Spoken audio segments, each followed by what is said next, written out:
excitement, the rivalries, and the hometown pride. It's Real Country 96.9 WKLO, your home for local sports. Valentine's Day weekend represents love, and even though these two teams tonight are not in the same league anymore, no love has been lost between these two local rivals. Welcome to our high school boys basketball broadcast here on 96.9 WKLO, online at WKLO969.com, on the WKLO 96.9 YouTube channel, and on your Alexa. Just say, Alexa, listen to 96.9 WKLO. We hope you're having a good Friday night. Alongside our statistician and analyst, Greg Deaton, I'm David Deaton with the play-by-play story. Come on in for this gathering of family, friends, and fans as the Corydon Central Panthers, with a 15-5 record, roll through the winding roads in the countryside of Washington County to match up with the Eastern Musketeers with a 2-16 record here at All for One Arena on the campus of Eastern High School here in the town of Pekin. This is an Eastern team that is coming in on an 8-game losing streak. It has been a tough season for the Musketeers with their first-year head coach, Sean Smith, who also doubles as the athletic director here at Eastern High School. Sean has had the task of trying to build confidence and trying to help these guys through their experiences at the varsity level throughout the course of the season. It has not been easy for this Musketeer team by any stretch of the imagination. Despite the fact that they've moved into the Southern Athletic Conference, they knew they were going to be a little bit of a green team this year. Definitely knew they didn't have quite the veteran presence they have had over the past 2 or 3 years. Eastern has still played a pretty tough schedule despite moving to the Southern Conference. And over this last stretch, they have had to play teams like North Harrison on the road. And, of course, that was in the middle school gym. Had that game back in January. The next night they were here at home taking on the Paoli Rams. They've also faced Charlestown. And then on Tuesday night, they went to Orleans to take on the number 4 team in Class A in the Bulldogs and lost 64-20 to Tom Bradley's bunch. So this Eastern team has definitely taken the hard road this year with a younger roster. The only senior on the team is Brody Temple. And Temple so far is the leading scorer on this team. He's averaging 10.8 points. He's also the leader in rebounds at 5.4 per game. And, oh, by the way, he's also the leader when it comes to assists at 3.2 per game as well for this Eastern team. Eastern has given up 62 points while scoring 47 a game. They have definitely been tested, and, yeah, they have had their struggles all season long. But this being homecoming night, you know, that always gets a team fired up when they get to play at home, and they have a bigger crowd for the homecoming ceremony. So if the Panthers are going to win this one tonight, they really have to play their style and really focus on playing up to the standard that they have become accustomed to this year. For the Panthers, they're coming off the loss to Austin on Saturday afternoon of last week by a final of 62-56 at Harold Riggle Gymnasium, the newly refurbished Harold Riggle Gymnasium. The Panthers ended up losing that game by 6 points as the Eagles had a couple of guys go off in that game. One was unexpected with one of their post players going off for 25 points in that loss. And then they had the freshman Micah Moeller, who is one of the top freshmen in Southern Indiana. He had a big game against the Panthers as well. Corydon had trouble stopping the interior game of Austin and just flat out could not get into any kind of rhythm over the course of 4 quarters. They'll look to turn that around tonight. Jack Bessel had 16 for the Panthers in that loss, while Grant Lindemann tossed in 11. Jack is the leader in scoring, averaging 16.5 points to go with 5.5 rebounds on the season. Lindemann, in addition to his 14.5 points, is averaging 4.2 assists and 2.3 steals per game. And then the third double-figure scorer, Devin Murphy, not active tonight for the Panthers here on the road. But the rest of these guys have a chance to step up and give significant minutes to this Corydon team. So it should be a fun matchup tonight. We'll see if the Panthers can get back on track. Eastern trying to snap an 8-game losing streak here tonight between these two former Mid-Southern Conference rivals. Had the chance to talk to both head coaches before tonight's matchup. I talked with Eastern head coach Sean Smith about leading the boys program at Eastern this season. And, of course, we talked about the Orleans game on Tuesday night and then his thoughts on the Panthers. I talked with Corydon Central head coach Joseph Hinton about the loss at Austin, getting the team on track this week, and the scouting report on the Musketeers. You'll be able to hear from the coaches after the commercial breaks. Hear from All for One Arena in Pekin. This is the Davis Crush Stone pregame show. Davis Crush Stone located at 8605 Big John Road in DePaul. For all of your crushed stone, lime, and aggregate needs, call Davis Crush Stone at 812-347-5600. 2707. You're listening to coverage of Corydon Central Panthers basketball right here on 96.9 WKLO. Morgan's Auto Salvage has been serving the community for many years and have been in the car business since 1984. Morgan's Auto Salvage has late model car, truck, and now carrying semi-truck parts. Can't find a part? With Nationwide Locator, you can find any part you need for your car, truck, or semi. Located on North State Road 37 in Paoli, Indiana. Open Monday through Friday from 8 a.m. to 5 p.m. Check out their Facebook page at Morgan's Auto Salvage. For questions, call 812-723-2121. Let Morgan's Auto Salvage experience go to work for you. We continue along with our Davis Crush Show pregame show here on 96.9 WKLO. The Eastern Musketeers hosting the Corydon Central Panthers tonight here at home. And joining us now is Sean Smith, Eastern head coach, his team getting ready for this matchup tonight. And, of course, Sean, we just saw you guys Tuesday night over at Orleans playing against the Bulldogs. And a tough matchup for you guys. First part of the game, though, about the first 4 or 5 minutes, both teams kind of struggled to get things going there early, had a couple of shots, couple of turnovers, forced Orleans into some mistakes. So what did you think about the way your team started against Orleans on Tuesday night? Well, I thought we came out and defended really well, and we boxed out and hit the boards hard, and definitely made it tough on them for a little while on that side of the ball. On the other end, we just struggle to score the basketball. There's no secret to it. I mean, especially against teams that are junior, senior laden like that. I think they had 7 seniors. You had us earlier in the year at North Harrison, and they had 9. It's just, some of it's just physically, we've got some young kids that are, 14, 15-year-old kids out there going against 18, 19-year-old guys. And it's just challenging for them, but they'll get better, and down the road they'll be better for it. It's just a growing, learning time for us, and that's what we're trying to focus on, is trying to get better each game and each day, and not packing it in. Just we're not even really focused on wins and losses right now at all. We're just really focusing on just trying to improve each day. And I know you guys were able to get to the lane a little bit on Tuesday night. You had some good shots that just wouldn't go down, and then you had some that they contested because of their length between Mason Freed and Alex DeWitt. So you guys definitely were in attack mode. It just, unfortunately, the ball didn't bounce your way sometimes there. Yeah, well, kind of felt like the small school country version of like the early 90s, I guess, late 80s, early 90s Georgetown Hoyas with Alonzo Mourning and Dikembe Mutombo in there. Like, nothing was safe, and they were definitely those two were good shot blockers, and it got in our guys' head. When we did get some clean shots off, we rushed them. I think just trying to get it off quick, and so but you got presence like that in the paint, then you can really get out and pressure the basketball and defend, with some confidence, and I think after watching them play in person, going against them in person, they're going to be a tough out in the 1A tournament. Obviously they're state champs, so somebody's got to beat them to, they're the champs. But I know that Bar Reeve's always good. Know that their sectional is always tough, and people are going to be gunning for them. But Coach Bradley's got a tremendous program, and as I mentioned the other day, so much of it's because of all the, consistency they've had there for all those years.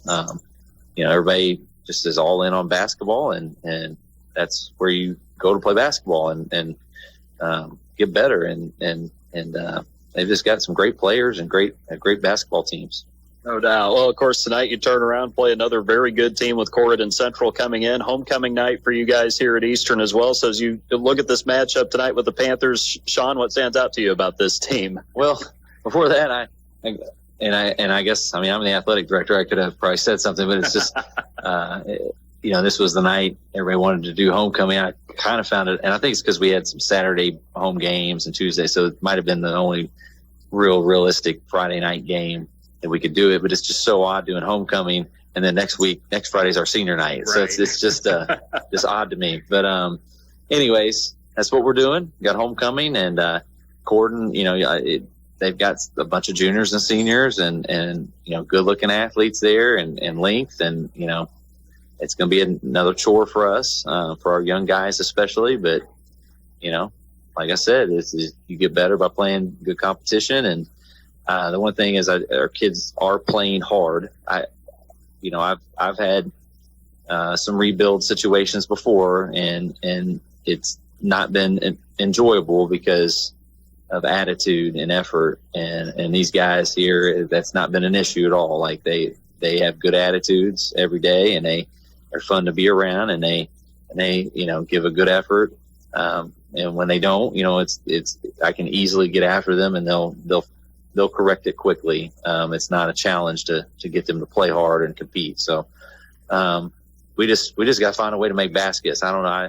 Some of it, like I said, is just maturity and physicality and experience at this level. And then I don't know, some of it, I'm wondering if I need to go, try to, do a little hypnosis or something like right before the game, be like, hey, you go make baskets tonight. I don't know, but we struggle to put the ball in the basket sometimes. And some of that you got to give credit the other night to Orleans, their defense and their length in the paint. That was a big part of the reason we couldn't score. It's just because they're so well coached defensively, and the physicality and veteran play as they bring to the table with all those seniors is a tough chore a tough ask for us right now.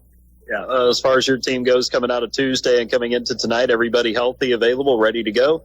Yeah. Everybody's healthy and ready to go, and play hard and see what happens. Sounds good. Sean, as always, we appreciate the time for the talk. You and the Musketeers have a good game here at home tonight with Corydon.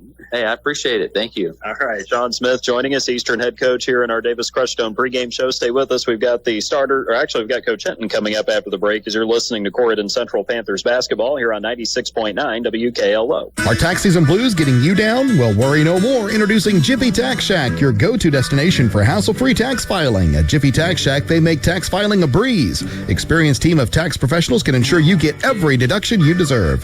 Fast, accurate, and affordable. That's the Jiffy Tax Shack promise. No more stressing over complicated forms and endless paperwork. Your refund is just a visit away. Jiffy Tax Shack in Tazewell, where taxes are made simple. Call 812-338-3258. Don't forget to ask if you qualify for the earner income tax credit. At Harrison County Hospital, your health is their top priority. Dr. John Gonzaba and the entire team at General Surgery Associates are proud to expand their surgical expertise with two outstanding surgeons. Dr. Karen Johnson-Burkhorst specializes in appendectomy, breast surgery, colonoscopy, gallbladder surgery, hernia repair, and minimally invasive procedures. And Dr. Stephen Thomas focuses on wound care, skin cancers, diabetic foot issues, and more. Call 812-738-0177 today to schedule your appointment. Learn more at hchin.org. We continue along with our Davis Crushstone pregame show here on 96.9 WKLO. The Corydon Central Panthers visiting the Eastern Musketeers tonight in a matchup between former Mid-Southern Conference rivals. And joining us now is head coach Joseph Hinton of the Panthers as they look to bounce back from the loss last weekend to Austin. And, of course, Joe, last week we saw you guys Thursday night down at South Central, a well-rounded performance from your team against a very young and scrappy South Central team. So after that matchup, looking back on it, what were some things that really jumped out to you about the way your team looked that night? I thought we moved the ball really well. We played together as a unit, shot the ball pretty good. Thought defensively we did a good job of getting out on them as much as we could. South Central had a lot of good shooters, and they're really young and talented. But overall, I thought our guys met the challenge, especially playing on the road. And, again, it was just a really good team win. I think we had 5 or 6 guys in double figures that night. We had several assists throughout all of our buckets, and it wasn't a perfect game by any means, but I thought we played really well. And one thing, too, you guys obviously rebounded really well that night on the road, especially against a team that was giving up some size to you guys. And the offensive rebounding, especially in the second half, it was good to see the guys get after it and be scrappy in that way.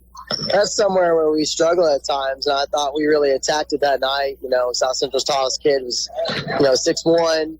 It was actually a team that was a little smaller than us, and I told the guys that getting on the offensive glass, that cures a lot of issues. You take a bad shot, you get a rebound.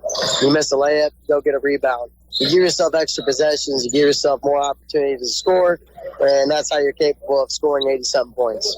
Yeah, of course, you guys had a fairly quick turnaround, only one day to turn around and get ready for a conference opponent on the road at Austin, and you knew it was going to be tough, of course, playing in the afternoon as well on the road, making that long bus ride. So how did you think the team started as far as going on the road over there to play that Austin team? We definitely didn't give it our best playing out there that day. I thought we could be a much better ball team than what we had that day, but that's basketball. I definitely think, being weird, having a game in the middle of the day, long trip up there, playing on the road against a team that's been really hot lately. I think a lot of that had to do with everything going on. And, I thought we gave good effort. I thought we, fought hard. But at the end of the day, we weren't successful. They played a better game. We did not shoot well for what we normally do. I think we missed a lot of easy layups. So I give some credit there to Austin for what they were able to make us do and make the shots, make us take the shots that we were taking. So again, give them some credit for that. Sometimes us coaches want to talk about what we do wrong, but you got to give some credit to the other teams for what they're capable of doing. And definitely wasn't our best performance, and that happens. You got to come out ready to play every single night, be able to handle the adversity that comes at you, and all we can do from here on out is bounce back, do the best that we can. We still got 3 regular season games coming up. We got sectionals on the horizon, and our ultimate goal at the end of the season is still out there. And truly, the best goal that you can always have is just get better each and every night. We got to put some of those mistakes in the rearview mirror and move forward to try to be the best that we can be. Yeah, and of course with Austin too, obviously they're a team that has a little bit of size on their roster. Typically not the biggest team you see, but Joe, they always play hard and give great effort, even with Coach Jameson there now. Yeah, they play hard. They got a freshman who's pretty dang good. He's about 6'4", 6'5", and he's probably one of the top guys in the area.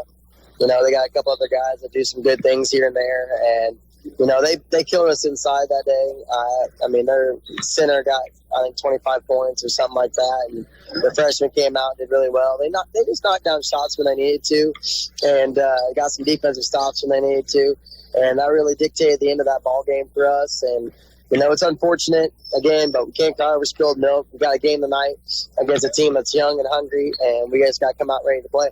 Of course, your schedule, it's a little different from most others because there are some teams that are still making up games here at this point, but you guys have 1 game a week all the way up until you get to sectional here, so you have a lot of time to get some practice time in as you talk about going into the lab and working on the things that you need to polish up heading into postseason play. Yeah, absolutely, and you got more time to practice. You got more time to work on what we need to work on and focus on each opponent each week, and then ultimately focus on what we need to do to put ourselves in a position during sectional time to maybe, make a run or, put ourselves in a position to possibly compete for a championship. So that's huge for us. We don't have several games here where we can't really practice and work on what we need to work on, but for us, this is a good thing. For other teams, maybe they're not getting that as much because of the cancellations, and we got to take this time and make an advantage out of it. If we don't take advantage of it, then it doesn't matter. So we got to understand we're going to take this time to make ourselves better. Well, and tonight, of course, your opponent, Eastern Pekin, here on the road, a young team that's gone through their struggles. I know they're on a losing streak right now, but as you look at this Eastern team coming in, what sticks out to you about what this team has done this year? Well, they're young. They got a lot of young guys, but Coach Smith's doing a great job with them.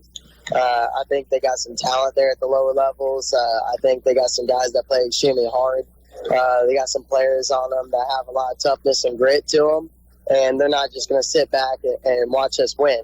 They're definitely not going to do that. I don't know if I've seen them on film do that kind of out there on the basketball court. They're going to give you everything they got, and they're really well coached. I have a lot of respect for their coach. He coached at Charlestown when I was in high school. His dad is an important guy around our area, Ron Smith. So, a lot of respect that way. Again, when you get on the basketball court, you got to get everything you have. The other team has prepared for you. The other team has put things in motion to where they can have a chance to win no matter what. And we've talked about that this year, but upsets happen all the time in basketball. Crazy things happen all the time. You got to bring it every single night or every single day you get there on the court. Well, and as far as the Panthers go tonight, a little short-handed in some ways, but as far as the team goes, everybody available, ready to go tonight? Yeah, as far as the team goes, we're ready to go. We got a lot of guys are itching to get out there on the court and play against another opponent, especially after the bad taste we have in our mouth from last weekend. Overall, they've had a pretty good week of practice. Again, sometimes they probably want to play more games in practice. They don't have to listen to me as much, but they're excited to be out there. We're excited to be out there. Let's have a good one. Sounds good. Joe, as always, appreciate the time for the talk. You and the Panthers have a good game here on the road at Eastern tonight. Absolutely. Thank you guys for covering us. I think my record's not really good when you don't cover us, so we're going to have to talk about something in the future here about making sure you're at every game. No, I'm just messing with you. Thank you guys for being here. We appreciate it. Hopefully our fans come out and support these guys. They deserve it. It's a good day to be a Panther. It's always a good day to be a Panther. As always, go Panthers. All right. Joseph Hinton joining us here at our Davis Crushstone pregame show. Stay with us. We've got the starters coming up after the break. You're listening to Corydon Central Panthers basketball right here on 96.9 WKLO. Are you looking for top quality crushed stone in Harrison County? Look no further than Davis Crushed Stone in DePaul. At Davis Crushed Stone, they have been serving Southern Indiana for years, providing the highest quality crushed stone for all your construction needs. Their locally sourced stone is perfect for driveways, roads, landscaping, and much more. Plus, the friendly staff can assist you with your order, ensuring you get exactly what you need. They'll even deliver it right to your doorstep, making your project hassle-free. Choose Davis Crushed Stone for your next project. Give them a call at 812-347-2707. At Harrison County Hospital, your health is their top priority. Dr. John Gonzaba and the entire team at General Surgery Associates are proud to expand their surgical expertise with two outstanding surgeons. Dr. Karen Johnson Burkhorst specializes in appendectomy, breast surgery, colonoscopy, gallbladder surgery, hernia repair, and minimally invasive procedures. And Dr. Stephen Thomas focuses on wound care, skin cancers, diabetic foot issues, and more. Call 812-738-0177 today to schedule your appointment. Learn more at hchin.org. Looking to update your floors? Denny's Carpet in Corydon has been your local expert for over 35 years. From cozy carpets to durable hardwoods and stylish vinyl, they have it all and at prices you love. With top-notch customer service and affordable options, they make it easy to transform your space. Plus, enjoy special discounts on select flooring. Stop by or call 812-738-8466 off Highway 62 in Corydon. Denny's Carpet, because they know quality and affordability matter. Let us meet tonight's starting lineups. First for the Eastern Musketeers at home tonight on their homecoming, 2-16 on the season. They average 47 points while giving up 62 on average. They'll go with 3 guards and 2 forwards. Carter Smith, a freshman at guard, will start in the backcourt. He's averaging 5.5 points to go with 4 rebounds and 2 assists per game. He, of course, is the son of head coach Sean Smith. Joining him in the backcourt, the Corydon Central transfer, Trenton Friedmeier. He's a junior at about 5'11". He's averaging 7 points per contest to go with 2.6 rebounds. The third guard will be Gavin Hurst. He is also a junior guard, about 6 foot tall, averaging 4.8 points, 2.4 rebounds. In the front court will be Chase Babb, the sophomore at forward, about 6'3", 3.6 points and 3 rebounds per game. And then Brody Temple, the other forward, at 6'5" and a senior, a team-high 10.8 points to go with 5.4 rebounds and 3.2 assists. The Musketeers head coach Sean Smith, he's in his first year at his alma mater. Sean, a 1997 graduate of Eastern High School. The Corydon Central Panthers, they're averaging 66 points, giving up 50.5. They're 15-5. They'll start Grant Lindemann tonight, 5'11" and a junior at guard, 14.5 points, 4 rebounds, and 4 assists per game. And joining him will be Hudson Withers at 6'1" and a junior, 6 points and 2 rebounds per game. The third guard will be Jack Fussell at 6'4" and a senior, 16.5 points, 5.5 rebounds, 4 assists per game.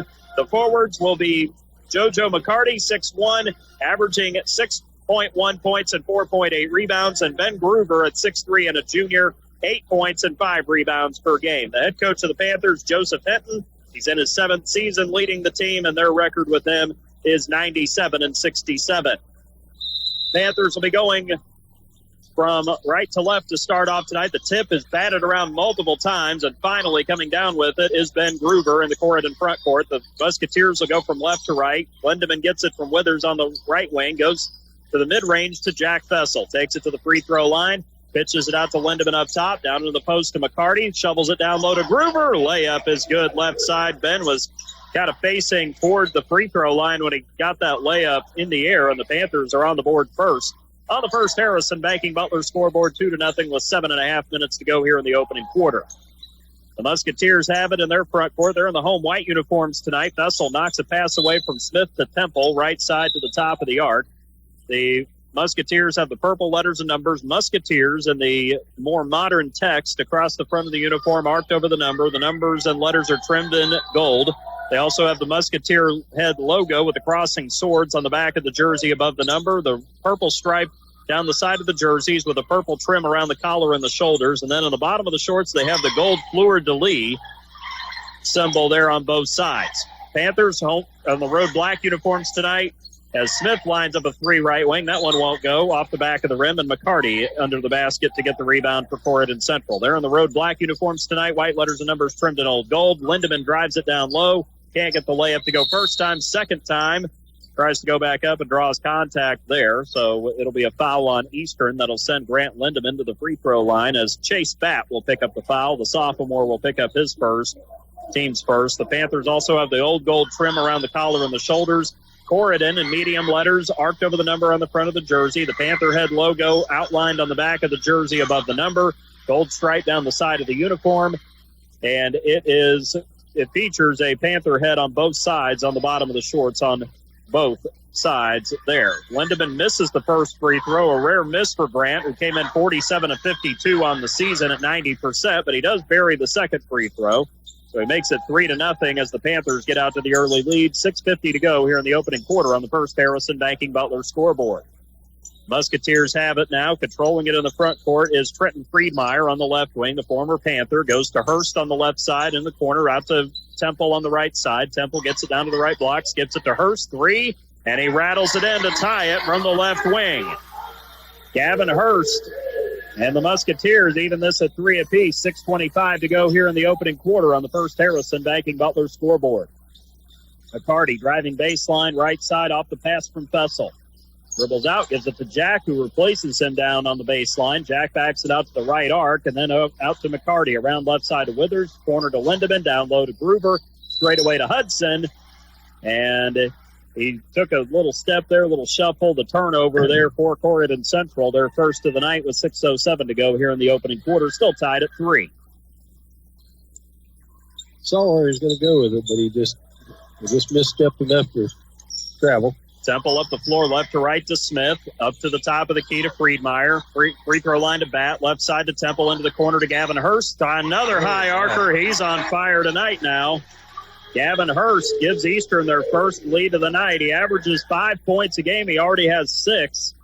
Nice shot. 22% from behind the arc on the year, but he's got Eastern in front. And meanwhile, a kick in the front court. Gruber trying to go up the right sideline to Fessel, but Gavin again getting in the way as Hurst forces the Panthers to reset.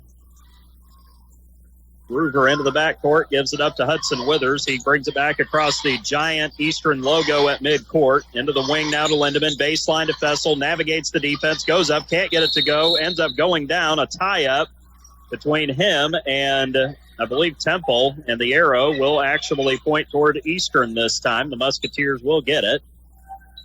And Fessel going to show a little token pressure up in the backcourt. Temple across midcourt right side. Ball stripped away from him with Gruber, and then Temple going to be called for the reach-in. So Brody Temple, the turnover and the foul compounded along with it. That'll be the first on Brody tonight. That'll be the team's first as well on Eastern. Saw them Tuesday night at Orleans. They just couldn't get anything going offensively that night. Already off to a better start there. Lindemann, a rare turnover, throws it away to Smith. Carter goes coast to coast. Gruber blocks his shot down low, and Fessel gets it on the left baseline. Smith went right.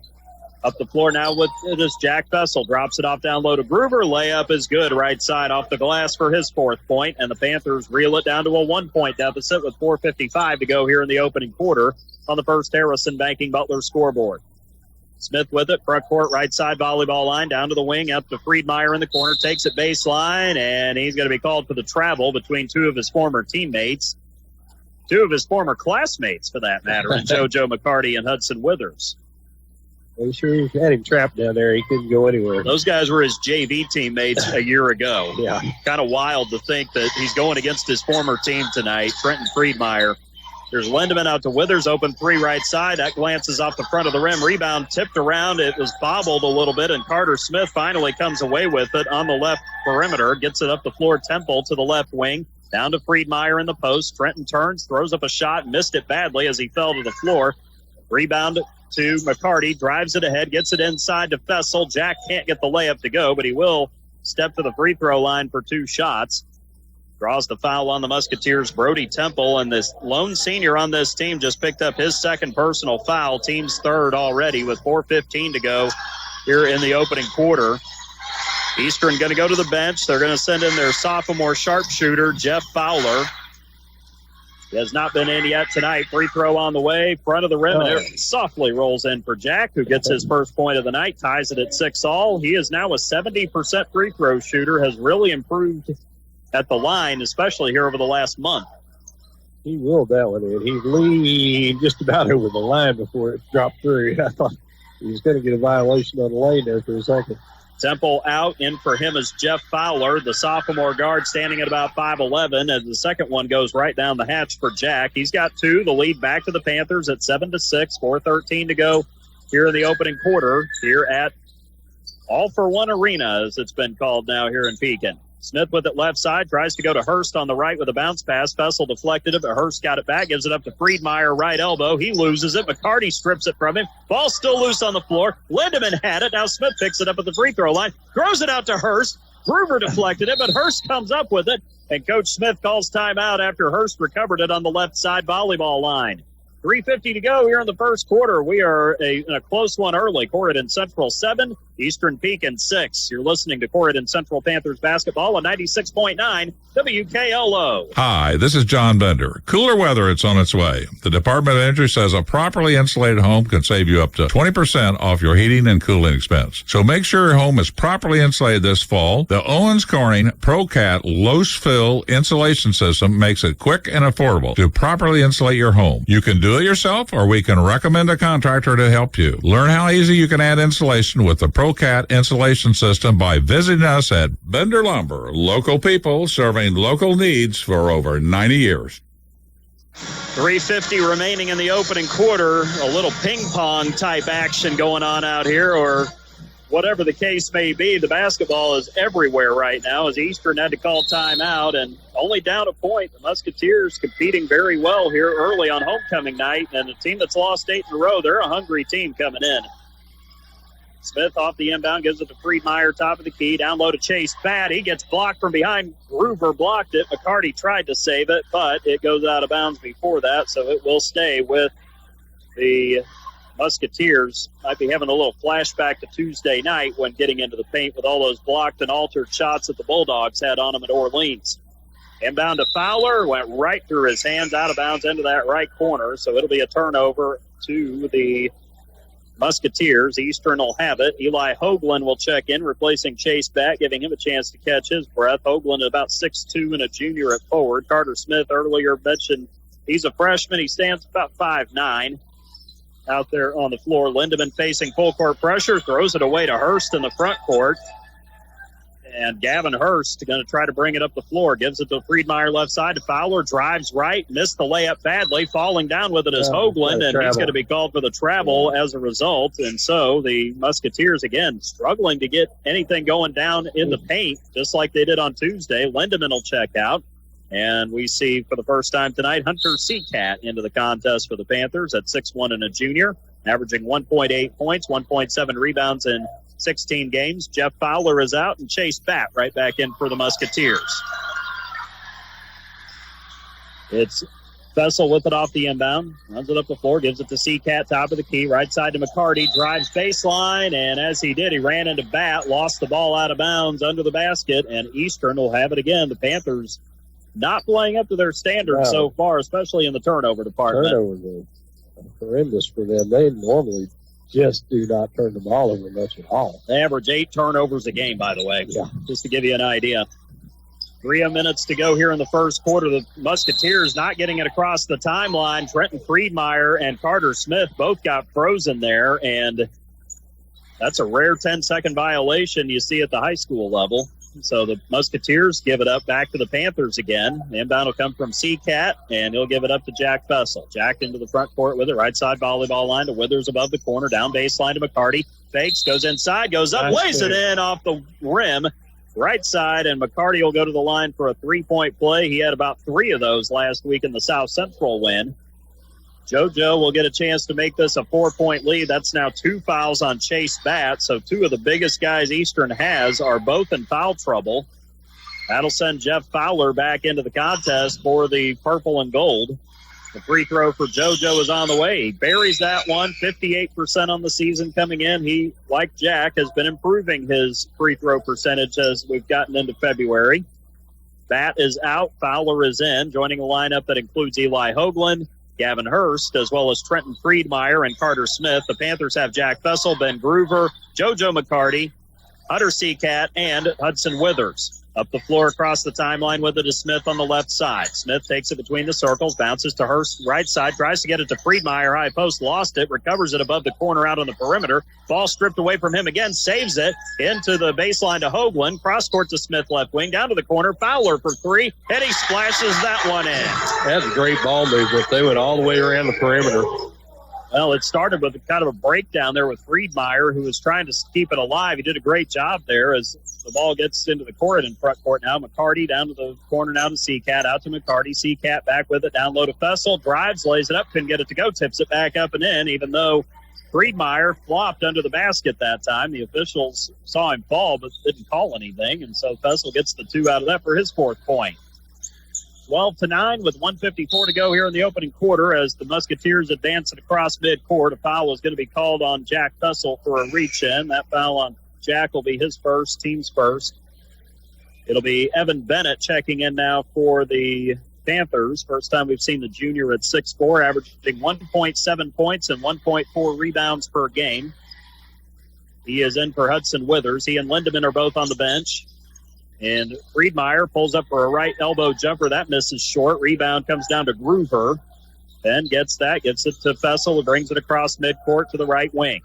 Up straight away to Groover. High post to McCarty. Out to the left wing to Bennett. Bennett going baseline against this 2-3 zone of Eastern to Seacat. Goes to McCarty. His shot partially blocked. Eli Hoagland getting a piece of that one. And then McCarty got pulled to the floor after he tried to go after the rebound. So the foul will be on Eastern Pekin, and this one will be against Gavin Hurst.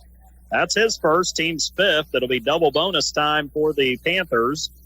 McCarty will step up to the free throw line. JoJo already has 3 points with 1:28 to go in the quarter. It's 12-9 as the Panthers have the advantage so far. Free throw number 1 is on the way, and he rims it in and out, no good, right in front of the Musketeer Maniac cheer block down there in the end zone. We'll have one more shot coming. McCarty can restore that 4-point lead if he can make this one, and he does. So he goes 1 of 2 that trip. He's 2 out of 3 now at the line. He's got 4 points, 13-9 with 1:27 to go here in the opening quarter on the First Harrison Banking Butler scoreboard. Friedmeier up the floor, goes back to Hurst on the right side, across midcourt to Fowler. Back to Hurst at the top of the key. Oh, man, that was a clean strip. Yeah. There's no way he got any piece of the wrist. The official, I think, anticipated that call, and the foul will be called on JoJo for a reach-in. That'll be his first, team's second. His hand was right in the middle of the ball when he scooped it loose. He didn't touch one piece of the arm whatsoever, though. That's one of those classic anticipatory situations there. The inbound will come from Gavin Hurst in front of the Corydon bench, out to Friedmeier in the backcourt. Trenton across midcourt, goes to Gavin Hurst right side. Hurst trying to get it out of there. Now does. Back to Friedmeier just below the half-court circle. Back over right side to Hurst on the sideline against the Corydon zone defense here. Smith now gets it left side from Friedmeier. Has it at the spike line. The freshman goes back to Friedmeier again. They'll dribble. They'll go high post to Hoagland. Hoagland almost got it knocked away. Recovered. Gives it back out to Friedmeier to Smith. Down to the left corner to Fowler. High post to Friedmeier. Gets the ball knocked away from him. And Hunter Seacat getting a piece of that one. As it trickles out of bounds to that left sideline, it'll stay with Eastern. 45 seconds to go in the opening quarter, 13-9. Ties the biggest lead the Panthers have had so far tonight at 4. Inbound into the backcourt to Carter Smith. Smith, the freshman, back across midcourt, top of the key, circles it around left side, hands it off to Gavin Hurst. Hurst circles it up top, goes right side to Fowler on the weave type play. Fowler dribbling down to 15 feet away, and he traveled with it on the back volleyball line down there. And Corydon will get it back again. Eastern definitely much more attuned offensively than they were on Tuesday night at the beginning. Here is Bennett getting into the front court, and he tried to go high post to Seacat after Lindemann gave it to him. Now it's a turnover. Fowler into the front court, right corner, shovels it out to Friedmeier below the volleyball line, takes it top of the key, lines up the straightaway three. That's off the back of the rim. Hoagland gets the offensive rebound. Back out to Friedmeier, left corner to Smith.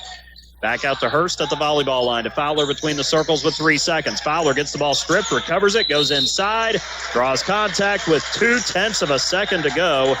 Evan Bennett is going to be nailed on this one. This will be a 2-shot foul because of the fact that Fowler was driving for a layup there, and that'll be the first foul on Evan Bennett tonight, team's third of the quarter.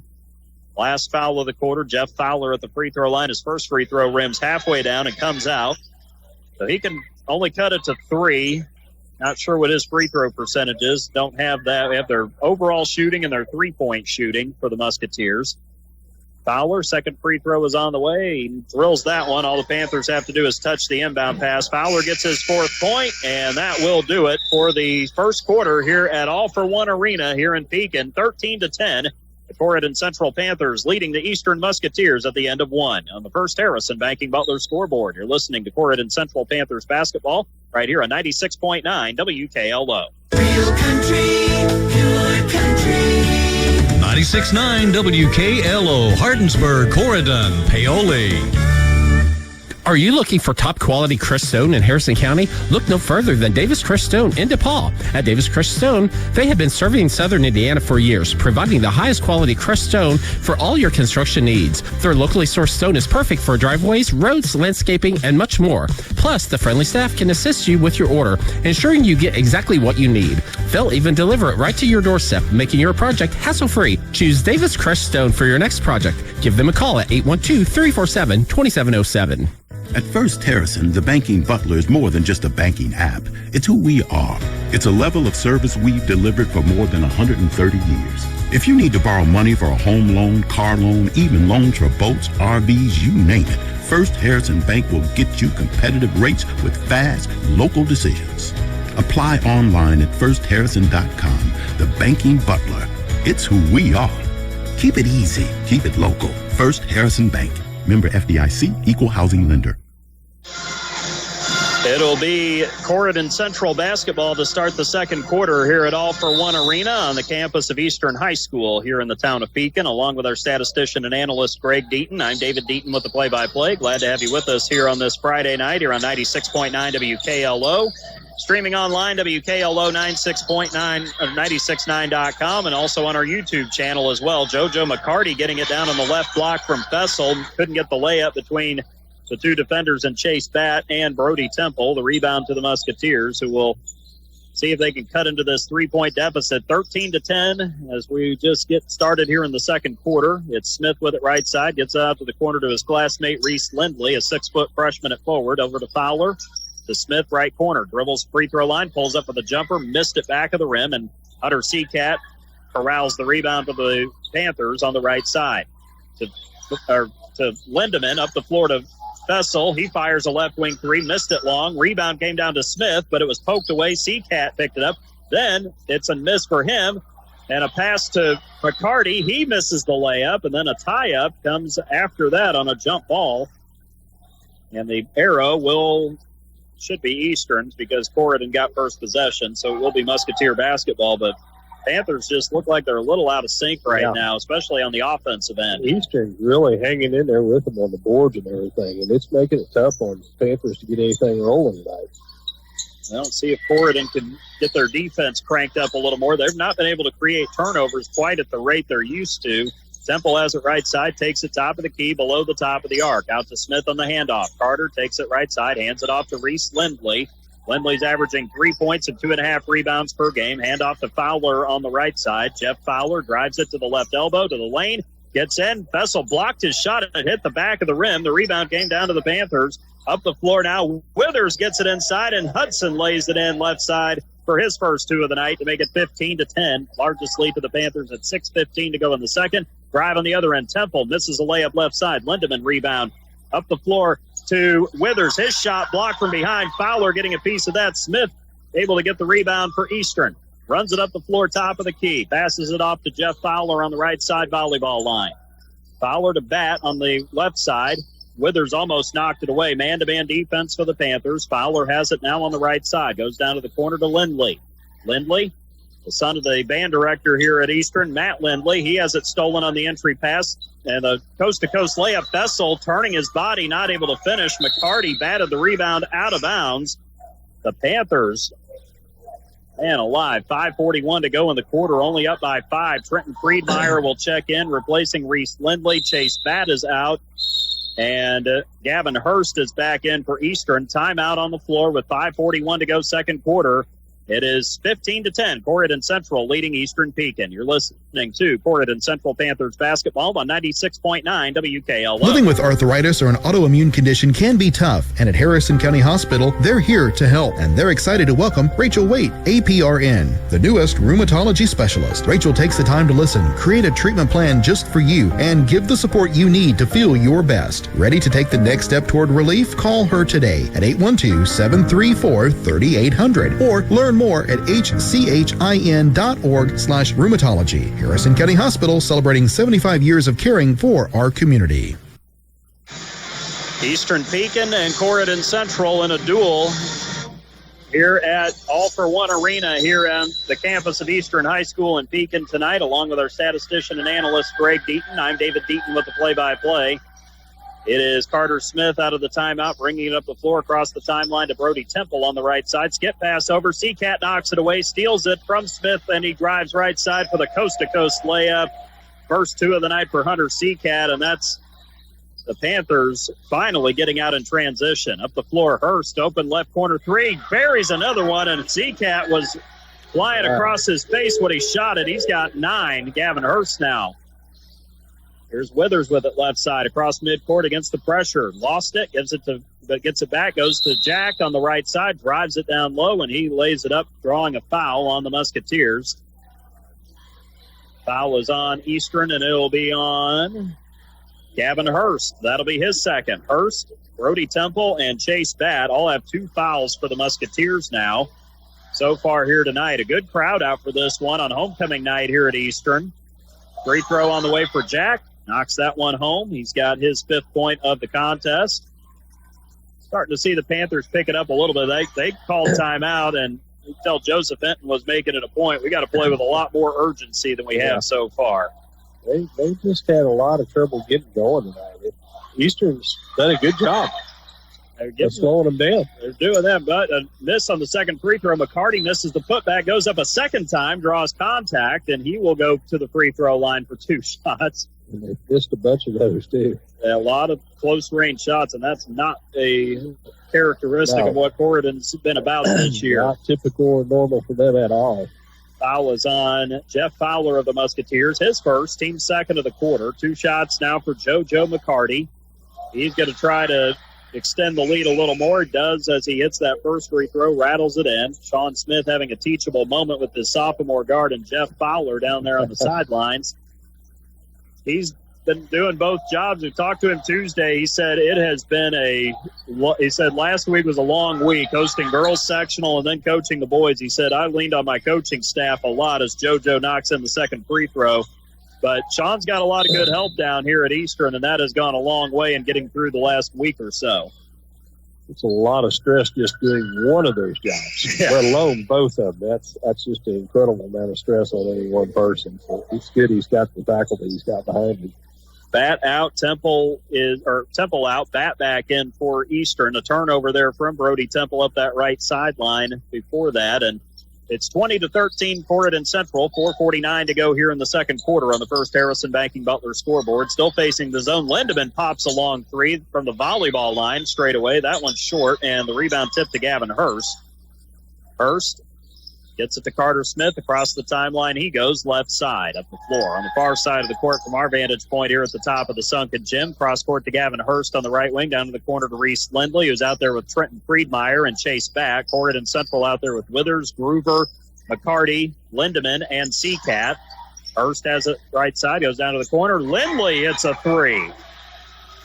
Well, how about Reese Lindley dialing that one up? Not really known for being a three-point shooter, was 23% coming in, and the Musketeers' three-point shooting is keeping them in at a dangerous pass cross court. Ends up being a turnover all there, and Friedmeier stole it, and he got it stolen from him. Then Seacat with it to Lindemann, who drives it left side, draws a foul, and he'll go to the line. Grant will for 2 shots as the Eastern commits their 3rd foul of the quarter, and that's also going to be the 3rd foul tonight on Chase Batt, their sophomore forward. That'll send Grant to the line for 2 shots. They'll have to take Batt out of the contest.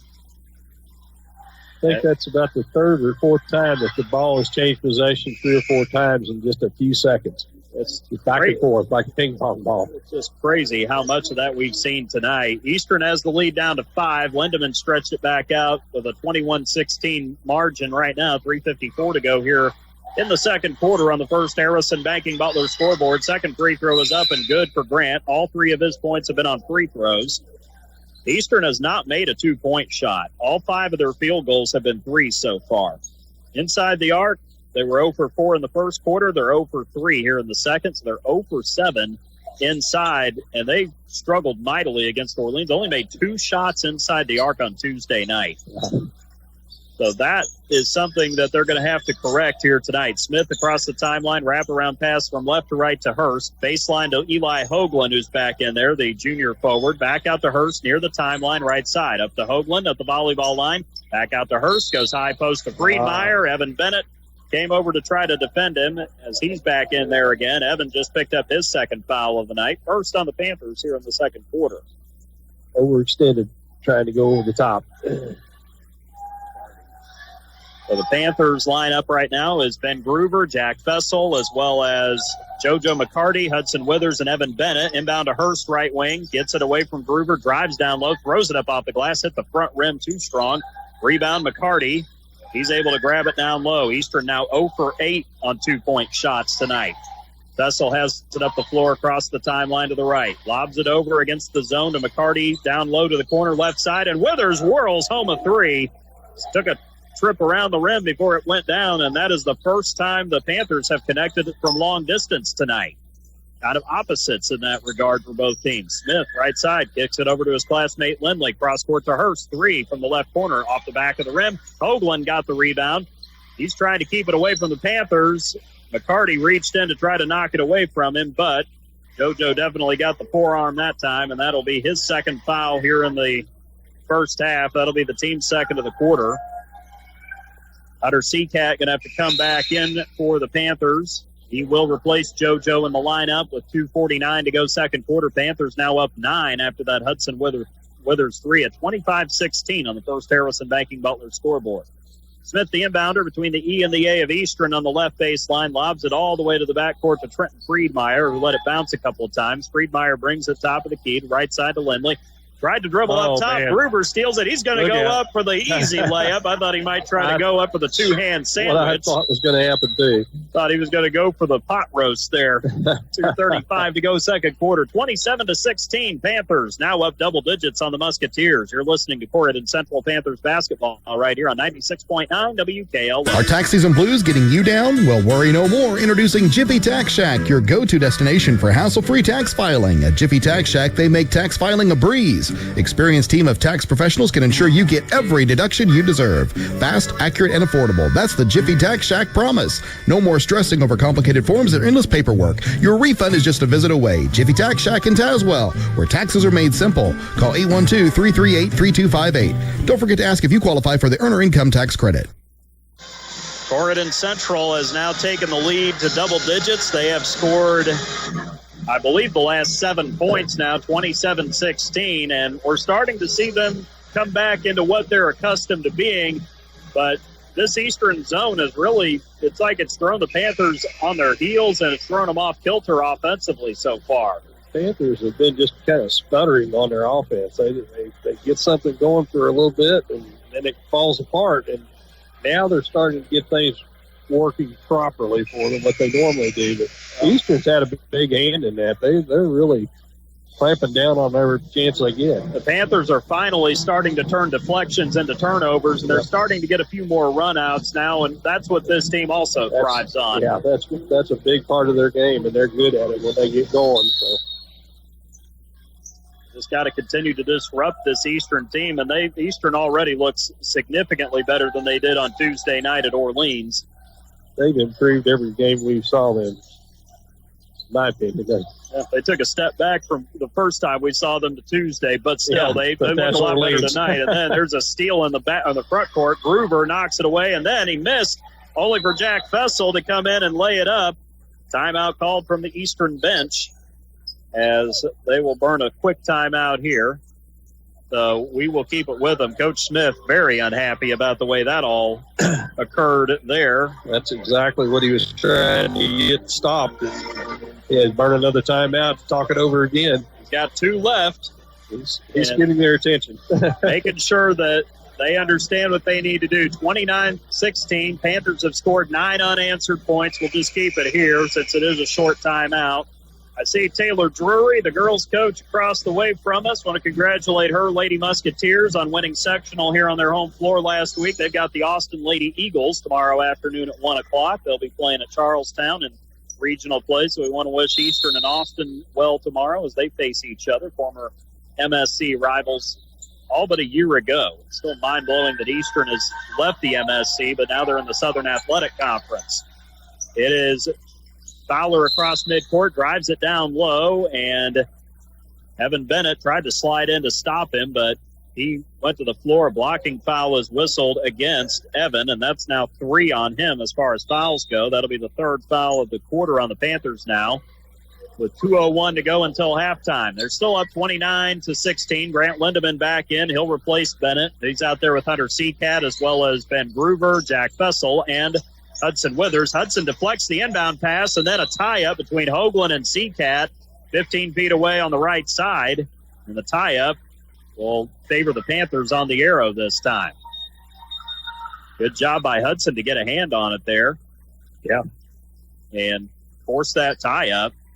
Hoagland's a big, strong kid. He's been doing a good job offensively on the rebounding tonight for the Eastern. One of the better athletes on this Eastern team. Seacat gets it down to the corner.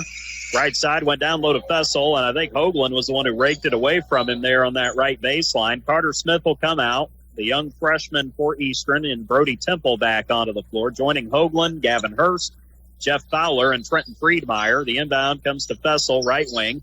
Down to the corner, Lindemann open, decides to drive, spins off Hoagland, and puts it up and in on the little teardrop about 7 feet away.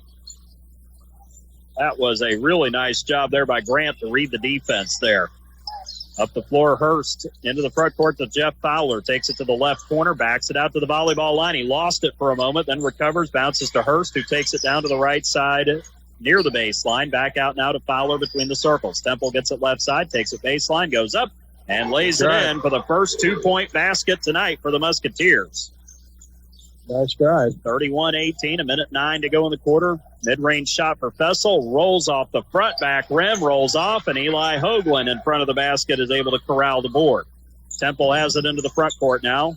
Gives it up to Friedmeier left side. He'll drive down. Nobody there. I don't know what happened. And Trenton Friedmeier. That looked like a layup in warm-ups. There was no one there. Left side for the first 2 of the night, and the lead has been trimmed back to 11 with 40 seconds to go here in the second quarter. Here's Withers, left wing 3. That's off the front of the rim. Rebound to Friedmeier.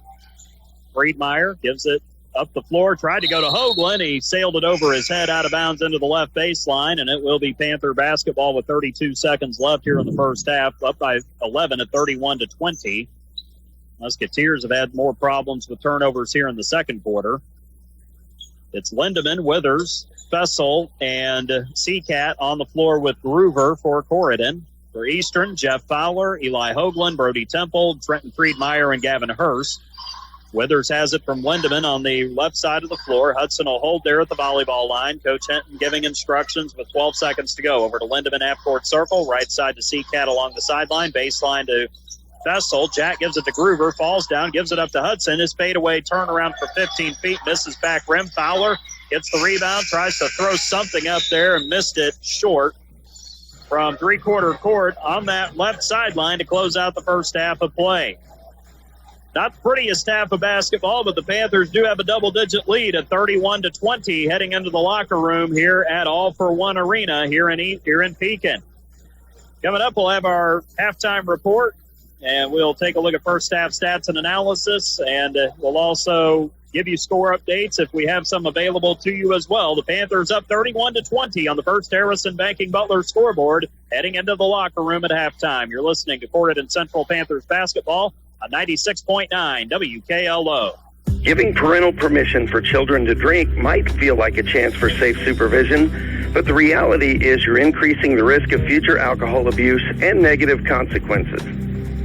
In addition to the potential for misuse down the road, we also know that alcohol use by teenagers has a damaging effect on brain development. If you really want the best for your child, ask yourself, what message are you sending? Paid for by Our Place Drug and Alcohol Education Services. Hi, I'm Emery Jones, Career Education Coordinator at Prosser in New Albany. It's never too late to level up your life. Whether you're changing careers or finishing your education, Prosser Adult Education offers affordable classes to help you earn workforce readiness, improve your skills, or train for a high-demand job. Visit ProsserCareers.com or call us at 812-542-8508 to get started. Prosser Adult Education. Your future, your move.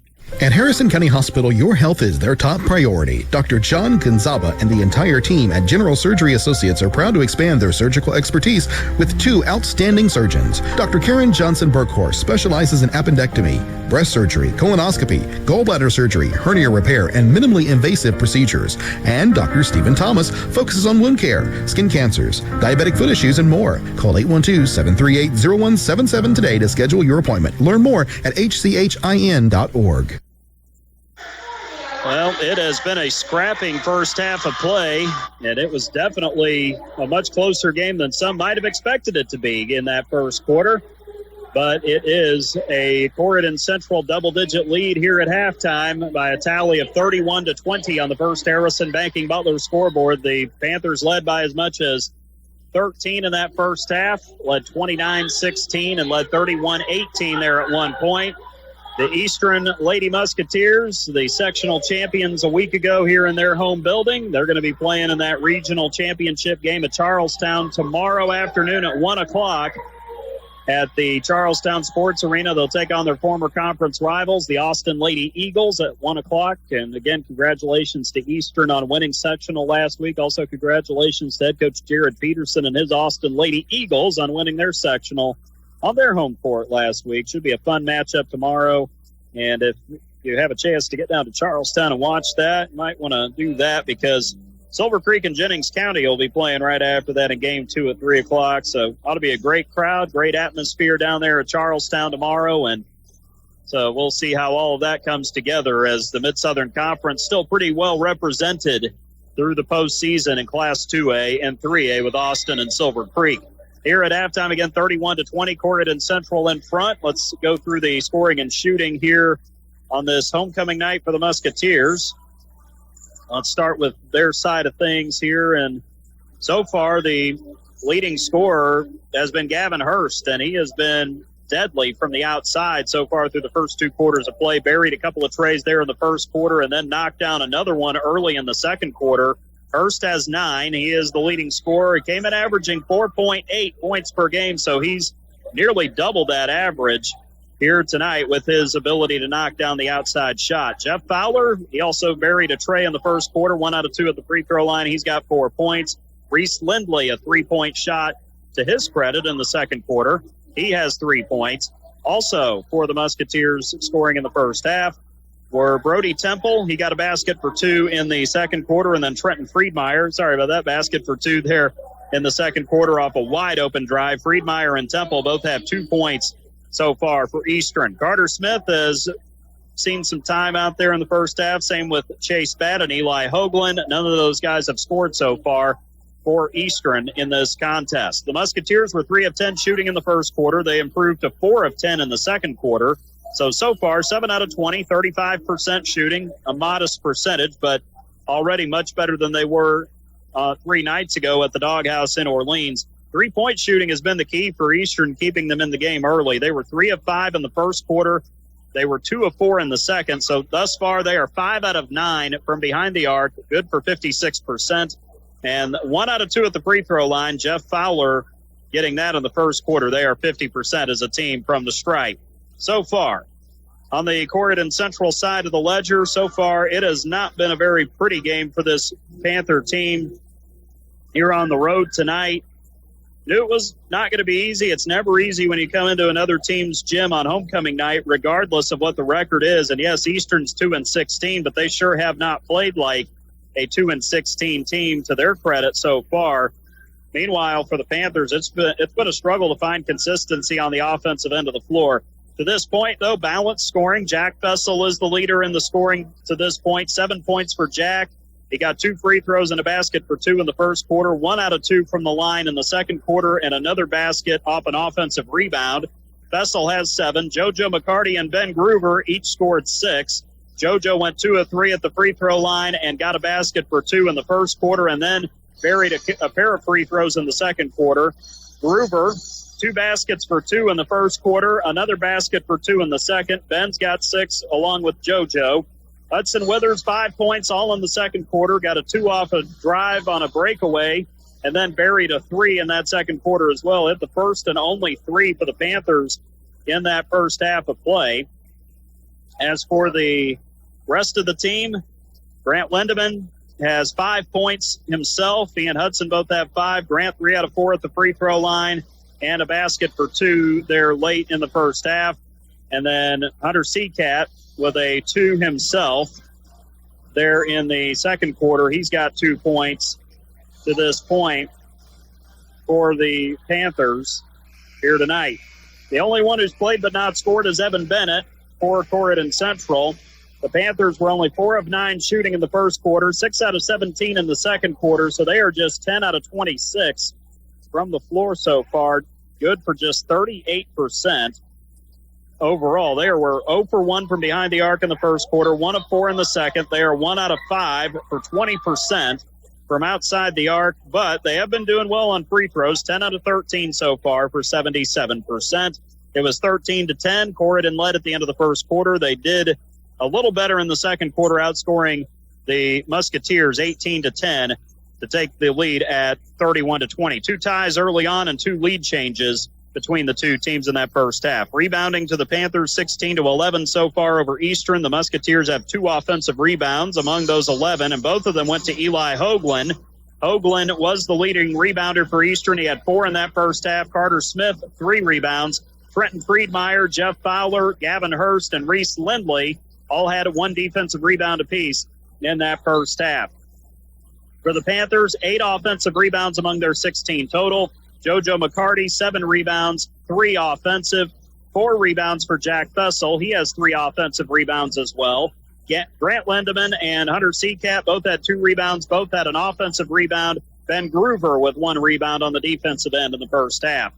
A lot of turnovers. Eastern had 16 in that first half. Most of them happened in that second quarter of play. And the Panthers, 7 turnovers, a high number for them. The Musketeers dished out 5 assists on 7 made shots. 2 for Carter Smith, 1 for Trenton Friedmeier, 1 for Gavin Hurst, and 1 for Brody Temple. 4 assists on 10 made shots for the Panthers. McCarty with 3 and Fessel with 1.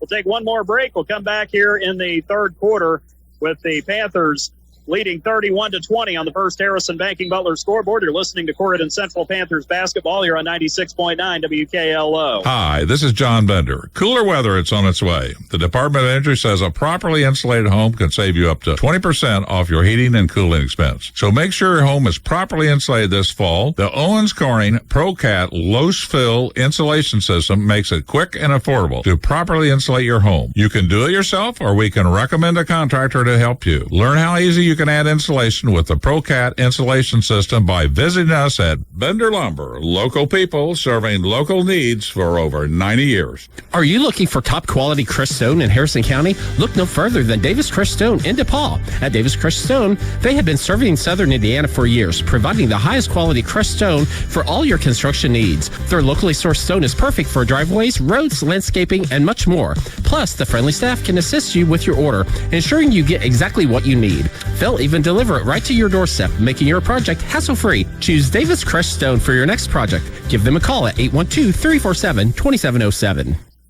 Corydon Central coming out in the second half with their same starting lineup that they had in the first half. They're going to go with Grant Lindeman, Hudson Withers, Jack Fessel, JoJo McCarty, and Ben Groover. For the Musketeers, they're back out there with Carter Smith, Trenton Friedmeier, Jeff Fowler will start the second half. Gavin Hurst also out there along with Brody Temple. Chase Batt has 3 fouls. That's a big reason why the change in the lineup happened there. The inbound to Smith as the Musketeers go from right to left here in the second half. Corydon left to right. Musketeers in the home white uniforms, purple letters and numbers trimmed in gold with the purple trim on the jersey. Smith driving right baseline, pitches it out to Hurst on the right perimeter. Backs it out to the volleyball spike line. Top of the key, bounce pass to Temple. Brody Temple with McCarty on him in the man-to-man. Drives it left, pitches it out for a corner 3, and Jeff Fowler dials that one up for his 7th point of the night. That is now 6 out of 10 Eastern from behind the arc. College basketball analyst Clark Kellogg calls it the great equalizer, and it's kept Eastern afloat tonight. Definitely has. McCarty with it in the front court, gives it up to Gruber right side, whips it around left wing to Lindeman, takes it top of the key, goes down low to Ben, and Ben going to be drawing a foul there. Ball got knocked away from him, and foul will be whistled against Gavin Hurst, and that's kind of a big one for Eastern. That's 3 on Hurst now tonight, team's first of the quarter. That's going to hurt. And Hurst is their leading scorer tonight. That's why I say that's such a big foul there. Good crowd tonight for Corydon and Eastern. Homecoming night tonight. And even though the Musketeers are 2-16, their fans have come out and support. I know homecoming has something to do with that, but still it's good to see a lot of people sticking around and supporting their team, even though they've struggled so much. But this fan base down here is very loyal. It's a kick out. Lindeman, corner 3 left side. Couldn't get that to go as Fessel found him open down there. And then on the rebound, Ben Groover trying to go get it, and he drew contact. Brody Temple just picked up his 3rd foul now. Team's second of the quarter. That's big because that's your only senior. Yeah. And your biggest player. Yep. That's hurting them. The fouls are.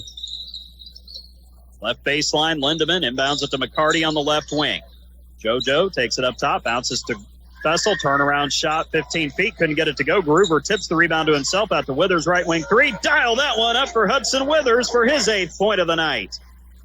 Jack got a good look at it, left it short, but good thing was Ben Groover hustled, and he found Hudson for the triple. Now up the floor is Smith with it left side. They'll take it around to the volleyball line, goes up top of the key. Carter Smith for 3 off the heel of the rim. Temple, rebound left block, gives it back to Smith. He drives and gets the shot up off the glass. It rolled in off the front of the rim from that right side.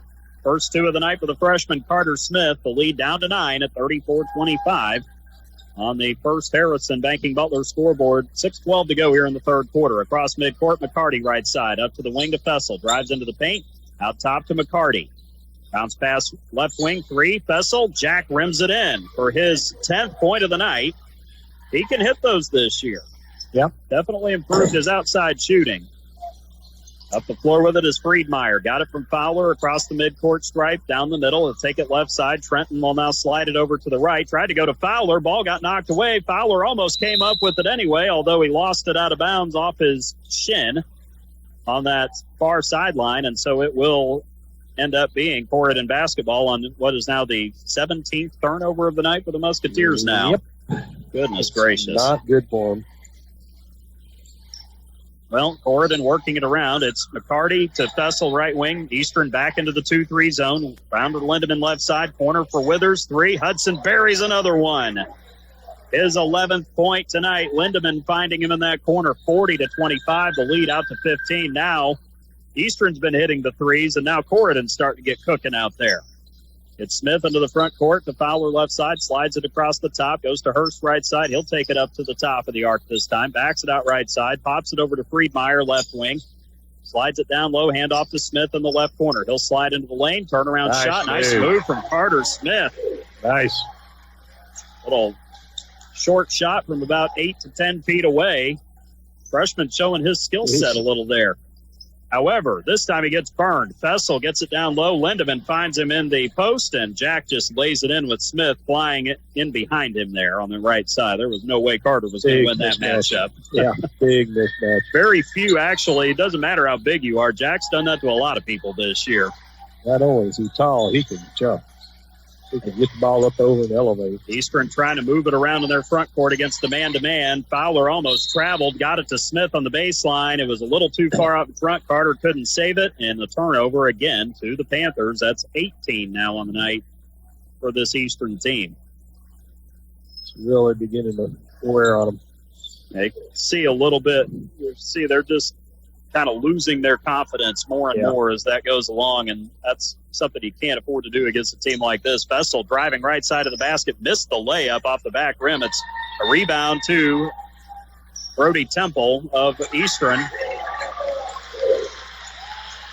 I did not see who got that basket for Eastern. Friedmeier, I think. I think so. Frenton will get his 4th point of the night.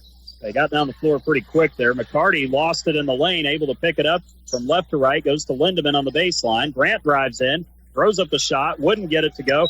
McCarty tried to run down the rebound, it trickled on the right side, and Friedmeier is going to be called for a foul against JoJo, who was winning that hustle battle there. Foul on Trenton Friedmeier, his first, team's 3rd of the quarter on the Musketeers.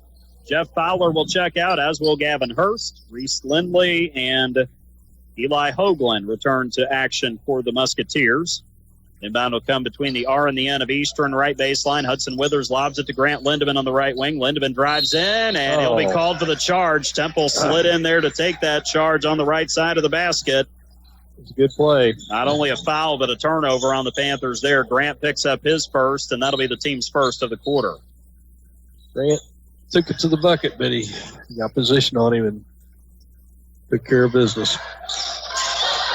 And now the other way with it is Temple. And Temple gives it to Smith at the top of the key. Now, sliding it over to Temple on the right side. Dribbles up top. Groover doing a good job staying in front. Temple takes it 15 feet away out to Lindley. 3 right corner. Short front rim. Rebound run down. Long rebound to McCarty. Drives it up the floor. Lays it up. Couldn't get it to go. Fessel on the tip right side. That wouldn't go either. And the rebound comes down to Lindley of the Musketeers. He'll get it up the floor to Smith. Carter lost it. Friedmeier picks it up right in between the circles over to Lindley on the right side. Now it will be a pass down to Lindley on the baseline.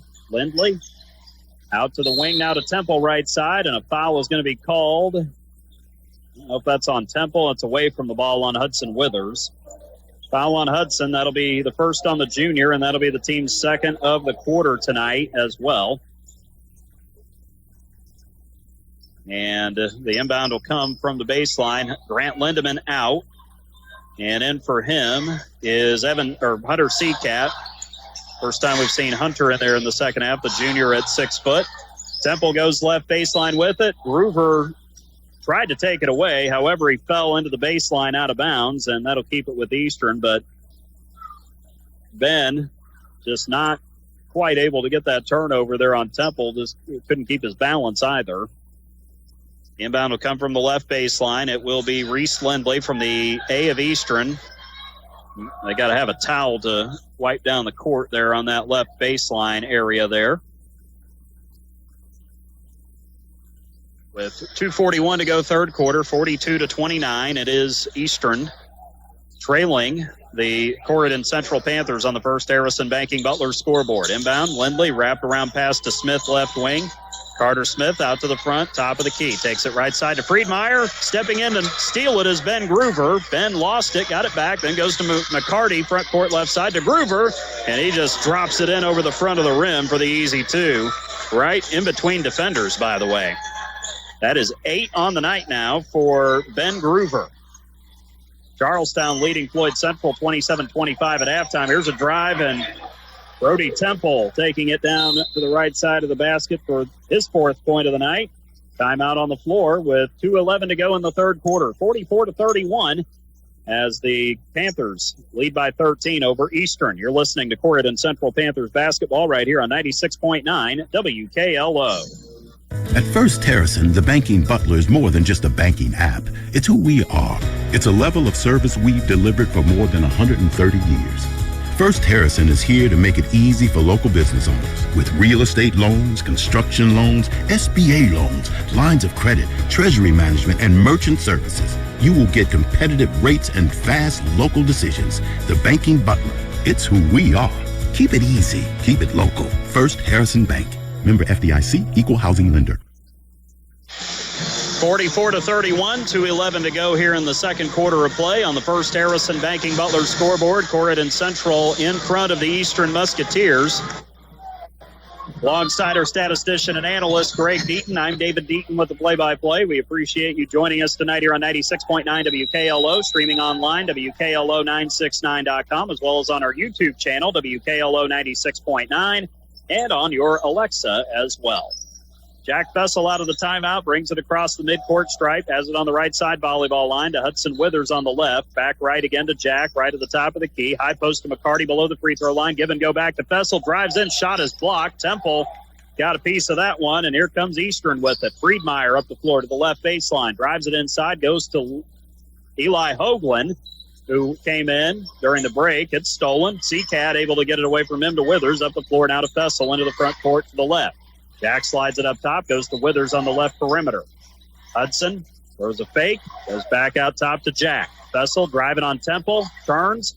Temple falls down. Fessel can't get the shot to drop from 10 feet away, and it's a weak side rebound to Hoagland. Jack has just been a little colder tonight than we're used to seeing him. Smith has it in the Eastern front court, takes it up top, pops it over to Friedmeier left wing with 1:12 to go in the quarter. Still a 13-point lead for Corydon Central. High post to Hoagland. Turns, throws up a shot, side rim, left side, wouldn't go. Hoagland collapses to the floor. McCarty has it. Up the floor to Groover, left block. Out to Withers on the wing. Hudson drives in. Oh, what a move. Oh, a little up and under. A little dipsy-do there from Hudson Withers going from left side to right. He's got 8 in the quarter, 13 on the night. That looked a little bit of like a retro play that Pistol Pete would have made at LSU. That was a nice little drive and bucket there. Oh, honestly didn't know he had that in his arsenal. I really didn't. Oh, my gosh. 30 seconds to go in the quarter, 15-point lead that ties the largest the Panthers have had tonight. Smith trying to get around Groover in the front court just below the timeline, and Ben finally draws a blocking foul there, and that'll be his first, team's third of the quarter. Smith trying to get some space there wherever he could. Eli Hoagland will check out.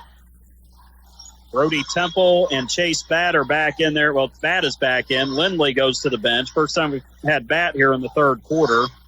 Jeff Fowler also in there. Gavin Hurst is back in there. Carter Smith and Brody Temple round out the 5 for Eastern. Temple gets the inbound, drives it left side, and draws a reach-in foul from about 10 feet away as Groover picks up back-to-back fouls now. That'll be the 4th on the Panthers here in the third quarter with 22.3 seconds to go. Ben will check out. Evan Bennett, the junior forward, is back in at 6'4" for Corydon Central. Evan averaging 1.7 points and 1.4 rebounds per game. Inbound will come from the left baseline. Gavin Hurst looking, goes right corner. Carter Smith open 3. That one heel of the rim, too strong. Temple runs down the long rebound at the top of the arc. Lobs it over to Fowler, left side volleyball line. Back to Temple, right side. Drives it down to the rim, lays it up, and a foul going to be called there. A lot of contact coming from Hudson Withers on the drive. Hudson will pick up his second personal. And regardless, it was going to be a 2-shot foul with 10.4 seconds to go in the quarter. This is only the second time Eastern has been to the free throw line tonight. Fowler went 1 of 2 in the first quarter. Temple with 4 points at the line for 2 shots. Not really sure what his percentage is on the season. The first free throw for the senior is up, and it rims in. 46-32, 10.4 seconds to go. They're not even conference rivals anymore, but it kind of has that feel of a conference game tonight, though. It definitely does. And I know that's news because last spring Eastern decided to leave the Mid-Southern, but it's like they never left the way they played tonight. Very hard fought. Second free throw is away. Second free throw good for Temple. Lead down to 13. Fessel with it up the floor right side. Takes it down to the basket. Adjusts in the air and lays it off the glass. Athletic. Golly. I marvel. And then Smith had a three-quarter court shot that banked off the backboard, hit the rim to close out the quarter after we're marveling at Jack Fessel's athleticism for the millionth time this year. But it's 48-33 Panthers on the First Harrison Banking Butler scoreboard at the end of three quarters here in Pekin. You're listening to Corydon Central Panthers basketball right here on 96.9 WKLO. Looking to update your floors? Denny's Carpet in Corydon has been your local expert for over 35 years. From cozy carpets to durable hardwoods and stylish vinyl, they have it all and at prices you love. With top-notch customer service and affordable options, they make it easy to transform your space. Plus, enjoy special discounts on select flooring. Stop by or call 812-738-8466 off Highway 62 in Corydon. Denny's Carpet, because they know quality and affordability matter. Living with arthritis or an autoimmune condition can be tough, and at Harrison County Hospital, they're here to help, and they're excited to welcome Rachel Waite, APRN, the newest rheumatology specialist. Rachel takes the time to listen, create a treatment plan just for you, and give the support you need to feel your best. Ready to take the next step toward relief? Call her today at 812-734-3800 or learn more at hchin.org/rheumatology. Harrison County Hospital, celebrating 75 years of caring for our community. Corydon Central in possession to start the fourth quarter here at All for One Arena here on the campus of Eastern High School down in Pekin. Jack Fessel immediately goes to the right side of the basket. Contact is drawn. Jeff Fowler and Chase Batt on either side of him going down to the basket there, and that foul will be on Jeff Fowler of Eastern. His first, team's first of the quarter, just 9 seconds into the fourth quarter of play. Jack Fessel will step to the free throw line. He's got 14 points tonight. First one on the way, buries that. He looks way more confident and comfortable at the free throw line than he was, let's say, back in December. Yeah, he definitely has. He's worked on it. You can tell. Yeah. Oh, yeah. He's very smooth. Second one's good. I mean, he just looks like a pro now out there at the line compared to where he was. Both free throws are good. Jack makes it now a 50-33 Corydon lead, their biggest of the night. 7:42 to go here in the quarter. Fowler into the front court, left side, out to Hurst between the circles. Back to Fowler, three off the front of the rim from the left wing. Smith, long rebound, 15 feet away right side, gets it back out to Hurst. Hurst takes it volleyball line right side, down to the wing now to Temple on the pass. Temple throws a deflected pass out to Smith in the corner on the left side. Carter Smith, Chase Batt, Brody Temple, Jeff Fowler, and Gavin Hurst on the floor for Eastern. Hurst, what a drive and a nice little shot. Baby hook there from 6 feet away, his 11th point of the night. Gavin Hurst, the first Musketeer in double digits on this homecoming night. Makes it 50-35, 7 minutes to go here in the fourth. Here's Fessel lining up a three. Bang! From the right side, Groover handed it to him, and Jack popping that one. He now has 19 on the night. Looks like he's getting that confidence back now. Here's Temple with it. Takes it right side. Drives it. What a nice tough drive. shot. And he got it to go from about 10 feet away. The foul will be whistled on the Panthers. That's 8 points now for Brody Temple tonight.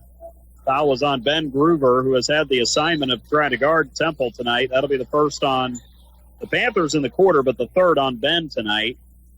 All of them have come here in the second half. He picked up 2 fouls in that third quarter. Smith will check out. In for him is Trenton Friedmeier. First time we've seen him here in the second quarter, or fourth quarter, I should say, second half for a while. Free throw trickles in for Temple over the front of the rim. Got that to go to make it 53-38. Corydon's lead back down to 15 again after the three-point play for Temple. Their leading scorer came in averaging 10.8 points a game. Fessel goes down low to Bennett, right wing to the left block, and Evan turns around and banked it in. Wow. Nice little baby hook. Evan Bennett's first 2 of the night. The lead up to 17 again. There's a drive, a missed layup there for the Musketeers. Friedmeier unable to connect there. Fessel going coast to coast, lays it up and in on the right side of the basket. Jack has 21 on the night, 7 in the quarter. And the Panthers have jumped the lead to 19. 6 minutes to go here in the quarter. Temple taking it right side. Fessel cuts him off in the lane. Kick back out to Fowler. Step back, 15-footer right baseline off the back of the rim. The rebound to Ben Groover on the left baseline. Ben gives it to Lindemann. He'll jaunt into the front court. Grant over to Fessel. Drives it, pitches it out to Bennett in the left corner. Up to the wing. Fessel lines up another one. Why not another three? Rattled it in.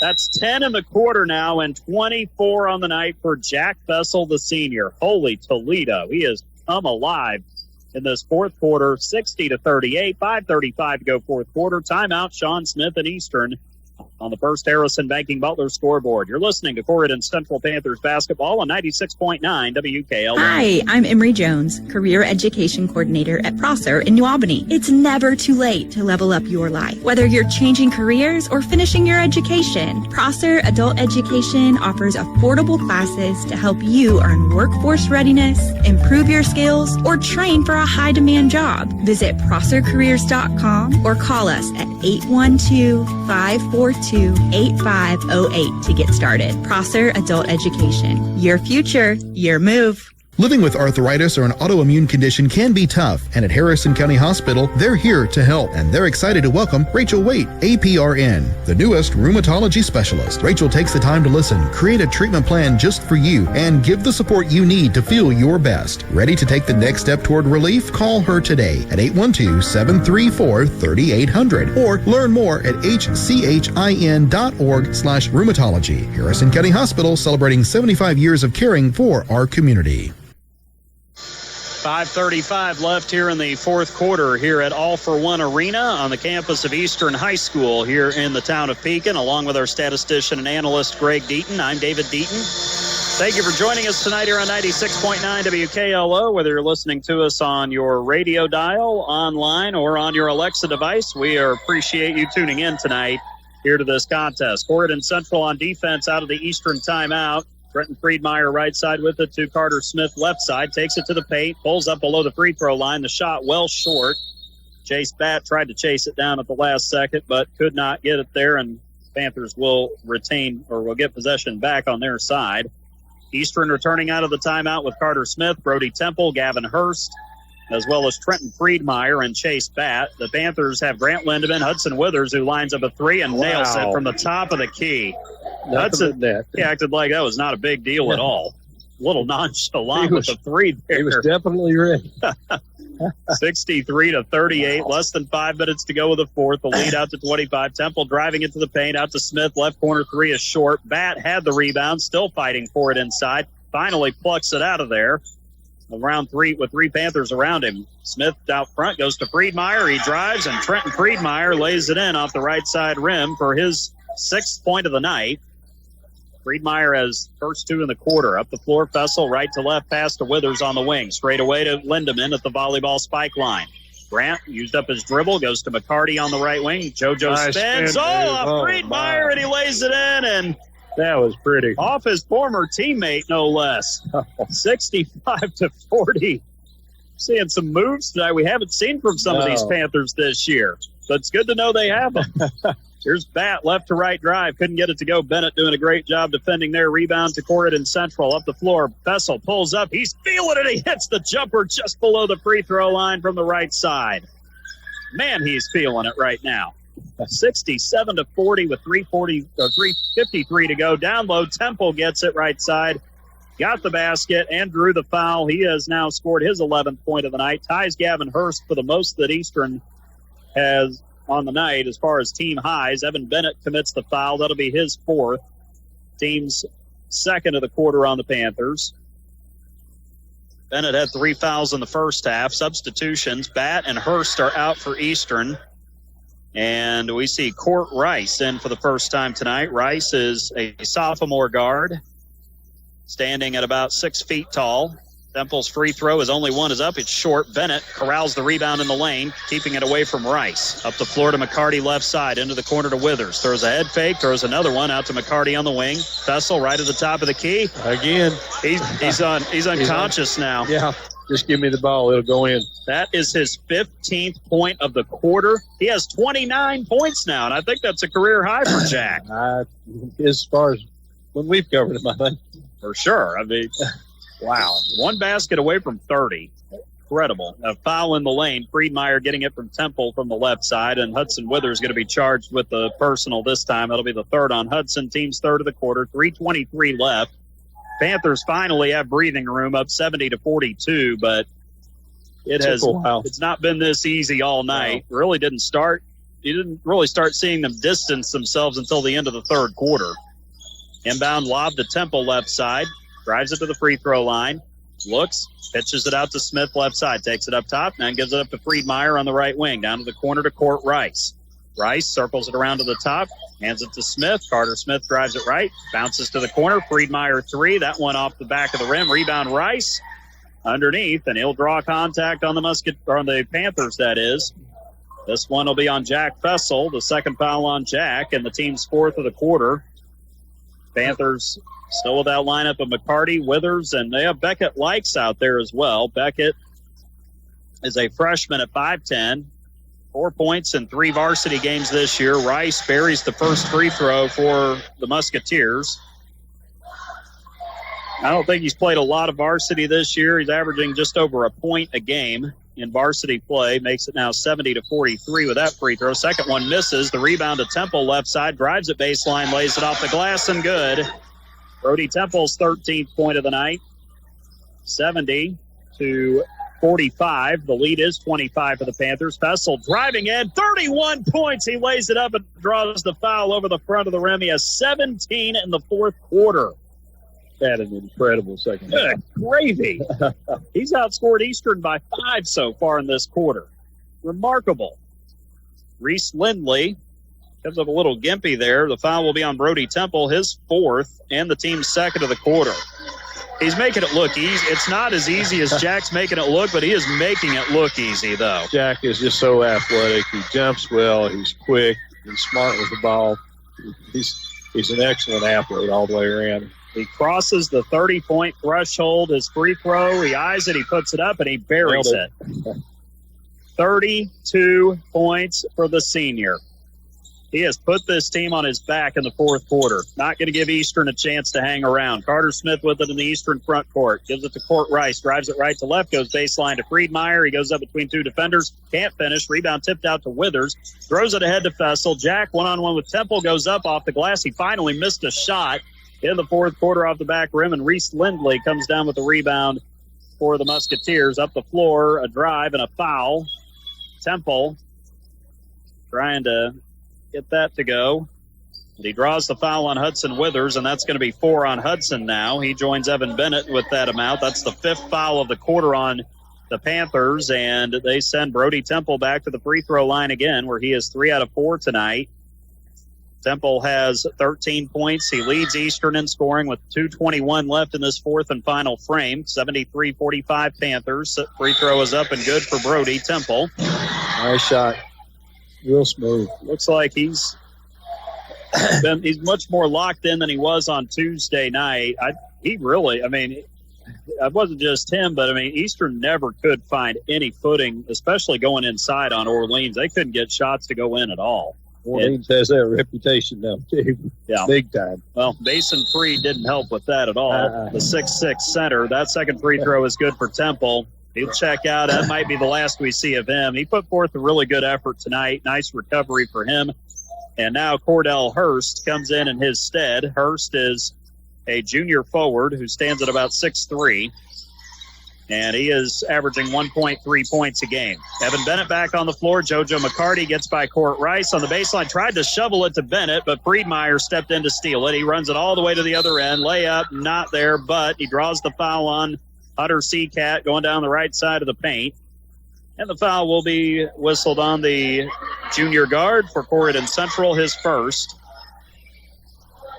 That will lead to 2 shots for Trenton Friedmeier, who has 6 points on the night, playing against his former team. First free throw is up and in. Trenton was at Corydon until the fall, and then during the football season, he transferred over here to Eastern. Dylan Johnson will come off the Corydon bench. He'll replace JoJo McCarty. Last time we'll see JoJo tonight probably. He'll finish with 8. Free throw number 2 rattles in for Friedmeier. He's got 8 points now, makes it 73-49, down to the final 2 minutes of the fourth quarter on the First Harrison Banking Butler scoreboard. Up the floor with it is Seacat, gives it to Beckett Likes on the right side, straight away to Bennett. Left wing now to Dylan Johnson. Also have Hayden Judy out there as well. Hayden, of course, is a 6-foot sophomore. A drive, a shot up. Judy can't get that to go from the right side. Rebound tip to Friedmeier under the basket. And now up the floor, Court Rice has it right sideline. Drops it off to Friedmeier. He'll take it to the wing. Friedmeier drives it down low, and he draws another foul. That's going to be it for Evan Bennett tonight. He just fouled out of this one. That'll send Friedmeier back to the stripe. Panthers fouling a little bit more than they normally do as well. This is a Corydon team that I think averages around 14 fouls a game. They've had a lot more than that tonight. 1:31 to go here in the fourth quarter. Evan Bennett just fouled out. He'll finish with 2 points tonight. Free throw is up and good for Trenton Friedmeier. He's looking to get to 10 if he can make this free throw.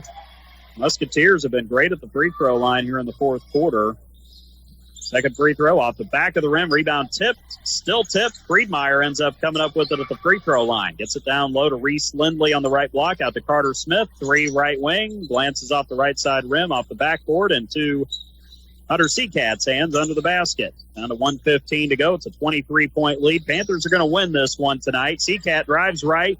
Cordell Hurst blocks his shot. Smith comes up with a rebound. Up ahead to Friedmeier, and he lays it in left side of the basket for the Musketeers. Friedmeier adding to his total. He now has 7 in the quarter, 11 on the night. 73-52, less than a minute now underneath. It is Brock Pritchard. Left that shot up the side of the backboard, got it back, and he lost it out of bounds. Carter Smith was trying to steal it, and he forced Brock to force the ball out of Brock's hands. He touched it last as it went out of bounds on that right side. Brock Pritchard in there. He's a freshman at 6'4". No varsity points in 3 games this year. Johnson, 5'11", and a sophomore. Another drive and another layup for Trenton Friedmeier, who's kind of padding the stats a little bit here at the end, 73-54. Friedmeier has 13 now. Temple, the leading scorer for the Musketeers on the night. He has 15. And the Panthers rotating it around. Dylan Johnson, 5'11", sophomore forward, no points in 3 games. Hayden Judy, 6-foot sophomore guard, 3 points in 6 games this year. And Beckett Likes, the freshman, at 5'10". Beckett has it at the half-court circle. Final 4 seconds. He'll dribble it to the right side. He'll hold on. The clock will run out, and the Panthers will win, although it was not the prettiest performance they could have put together tonight. The Corydon Central Panthers end up winning on the road tonight. They take down the Eastern Musketeers on homecoming night by a final score of 73-54 on the First Harrison Banking Butler scoreboard here tonight inside All for One Arena here on the campus of Eastern High School here in Pekin. With the win, the Panthers recover after taking the loss to Austin last Saturday. The Panthers are now 16-5 on the season. Eastern falls to 2-17. That's 9 consecutive losses now for the Musketeers after taking the L here at home tonight. That's now their 10th straight loss at home as well. And for the Panthers, they have now won 12 of their last 14 true road games against non-conference opponents. They are now 9-3 in true road games this season, as they've just played their last road game of the regular season here tonight. Coming up, we'll head into our Davis Crushstone postgame show after this upcoming break. We'll have final stats and analysis. We'll also talk to head coach Joseph Hinton, and if we have time, we'll pass along a few final scores from around southern Indiana tonight as well. Again, the Panthers win it here on the road tonight, 73-54. Over the Eastern Musketeers on the First Harrison Banking Butler scoreboard. You're listening to Corydon Central Panthers basketball right here on 96.9 WKLO. Giving parental permission for children to drink might feel like a chance for safe supervision, but the reality is you're increasing the risk of future alcohol abuse and negative consequences.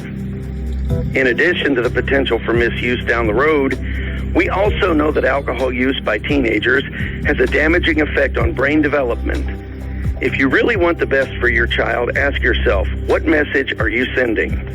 Paid for by Our Place Drug and Alcohol Education Services.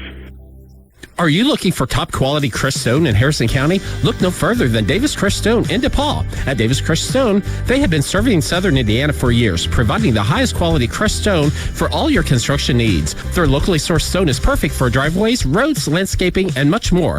Plus, the friendly staff can assist you with your order, ensuring you get exactly what you need. They'll even deliver it right to your doorstep, making your project hassle-free. Choose Davis Crestone for your next project. Give them a call at 812-347-2707. Morgan's Auto Salvage has been serving the community for many years and have been in the car business since 1984. Morgan's Auto Salvage has late model car, truck, and now carrying semi-truck parts. Can't find a part? With Nationwide Locator, you can find any part you need for your car, truck, or semi. Located on North State Road 37 in Paoli, Indiana. Open Monday through Friday from 8 a.m. to 5 p.m. Check out their Facebook page at Morgan's Auto Salvage. For questions, call 812-723-2121. Let Morgan's Auto Salvage experience go to work for you. Homecoming night, kind of like the rest of the nights throughout the month of February so far for the Eastern Musketeers. It results in a loss here tonight. The Corydon Central Panthers pushed the lead up to 25 there in the fourth quarter of play and seemed like they were destined to run away with this and possibly push this to a 30-point lead. But to the Eastern Musketeers' credit, they did not allow that to happen tonight. It wasn't the cleanest game. It's certainly a game that's not going to be prominently displayed in a museum anytime soon down in Corydon, but the Panthers will take the victory. They recovered from that loss last Saturday on the road at Austin by finishing off the road slate of the regular season tonight with a win here at All for One Arena on the campus of Eastern High School here in the town of Pekin. The final score tonight on the First Harrison Banking Butler scoreboard, it was the Corydon Central Panthers prevailing 73-54 over Eastern. The junior varsity contest tonight also goes to the Panthers 28-26. We'll pause here for a station identification and we'll continue with our post-game coverage after this. You're listening to Corydon Central Panthers basketball. Real country, pure country. 96.9 WKLO, Hardinsburg, Corydon, Paoli. On a night where Jack Fessel went off in the fourth quarter for this Corydon Central boys basketball team, he ends up with 18 points in that fourth and final quarter, 32. We believe that is quite possibly a career high for Jack. He really couldn't get much going offensively in the first half. He scored 7 in the third quarter, and then all of a sudden he just went nuts in that fourth quarter from a shooting and scoring perspective. Really impressive finish for the senior tonight for Corydon Central as they go on to run the route here tonight on the road here in Pekin. And so for the Panthers, 16-5. Again, they finished with a 9-3 record in true road games this season, while Eastern continues to be winless here at home. They're 0-7 here at home this year. They've lost 10 straight home games, I should say. Been tough for them to win here in their home building. They fall to 2-17 tonight, and they've also lost 9 consecutive contests after taking the L here tonight, again here at home on their homecoming night. The Musketeers, regular season winding down for them, just as it is for everybody around southern Indiana. Eastern tonight, let's see who they have left. They've still got 3 road games and 1 more here at home. On Tuesday night, they'll head down to Sellersburg. They'll take on Rock Creek Academy, a team they prevailed against in the 5th place game of the Cement City Classic in Mitchell back in December. Then they'll host Brownstown next Friday before visiting South Central on Tuesday, February 24th. And then 2 weeks from tonight, the Musketeers will make the trip over to French Lick to take on the Springs Valley Blackhawks in their final regular season game before they head into Class 2A Sectional 46. That'll be contested at Salem when that comes around. And also want to mention the pairing show for the upcoming IHSAA Boys Basketball State Tournament. That is coming up, and that'll be aired on Sunday, February 22nd, 1 week from this coming Sunday. Greg Rakestraw is involved in it. Don't know who else is involved in it, but we do know that the pairings will be released on that Sunday on February 22nd for the upcoming IHSAA Boys Basketball State Tournament. You can listen to it right here on 96.9 WKLO. and I believe it'll be from 6 to 8 on that Sunday evening. So you can tune in right here to the pairings for the IHSAA Boys Basketball State Tournament right here on 96.9 WKLO. We'll find out what sectional 30 in Class 3A over at Madison at Connor Salm Gymnasium will look like as the Panthers and the North Harrison Cougars will be over there for their sectional this year. Head coach Joseph Hinton joins us now in our Davis Crushstone post-game show tonight. Panthers get the win, 73-54 here at Eastern. And, Joe, you ran into a motivated team tonight. Eastern came out early, gave you guys a tough way to go. Seemed like the zone kind of had you guys on your heels a little bit early, but then once you figured it out, got the spacing and the movement right, seemed like that's when things started to fall into place on offense. Then activity on defense really got you guys going late in that first half as well. Yeah, we just got to stick to the course, getting the rhythm of the game, understanding what we need to do. And, Eastern made some shots there in the beginning, some shots that, maybe they don't normally make. But you got to expect that. I mean, teams are going to give you everything they got every time you play them, especially in our situation, in our shoes. I thought we did a good job of responding there in the beginning. It was kind of a shell shock moment a little bit for them. But once we got into the rhythm of things, I thought we moved the ball a little bit better and we started making some shots and getting the ball inside. Just something we got to stick with. It's going to look a little different, but we got to find a way to get these wins. Well, I know turnovers had to be a concern in the first half. You guys were throwing a lot of passes that were getting deflected, and Eastern taking it the other way. They did a great job opening the court on offense, getting some open jump shots as well. So that had to be a concern, especially considering how well you guys have done taking care of the basketball this season. Yeah, I mean, we just seemed out of sync, really. We were making some poor decisions here and there. We got to make sure we're taking care of the basketball. That's going to be huge going into the next game that we play. We got to have ball control. And I thought we took some quick shots here and there instead of moving around and getting the wide open looks that we want. And, we got to finish layups. We had a lot of opportunities there in the first half. I thought getting to the bucket, you got to be able to make those.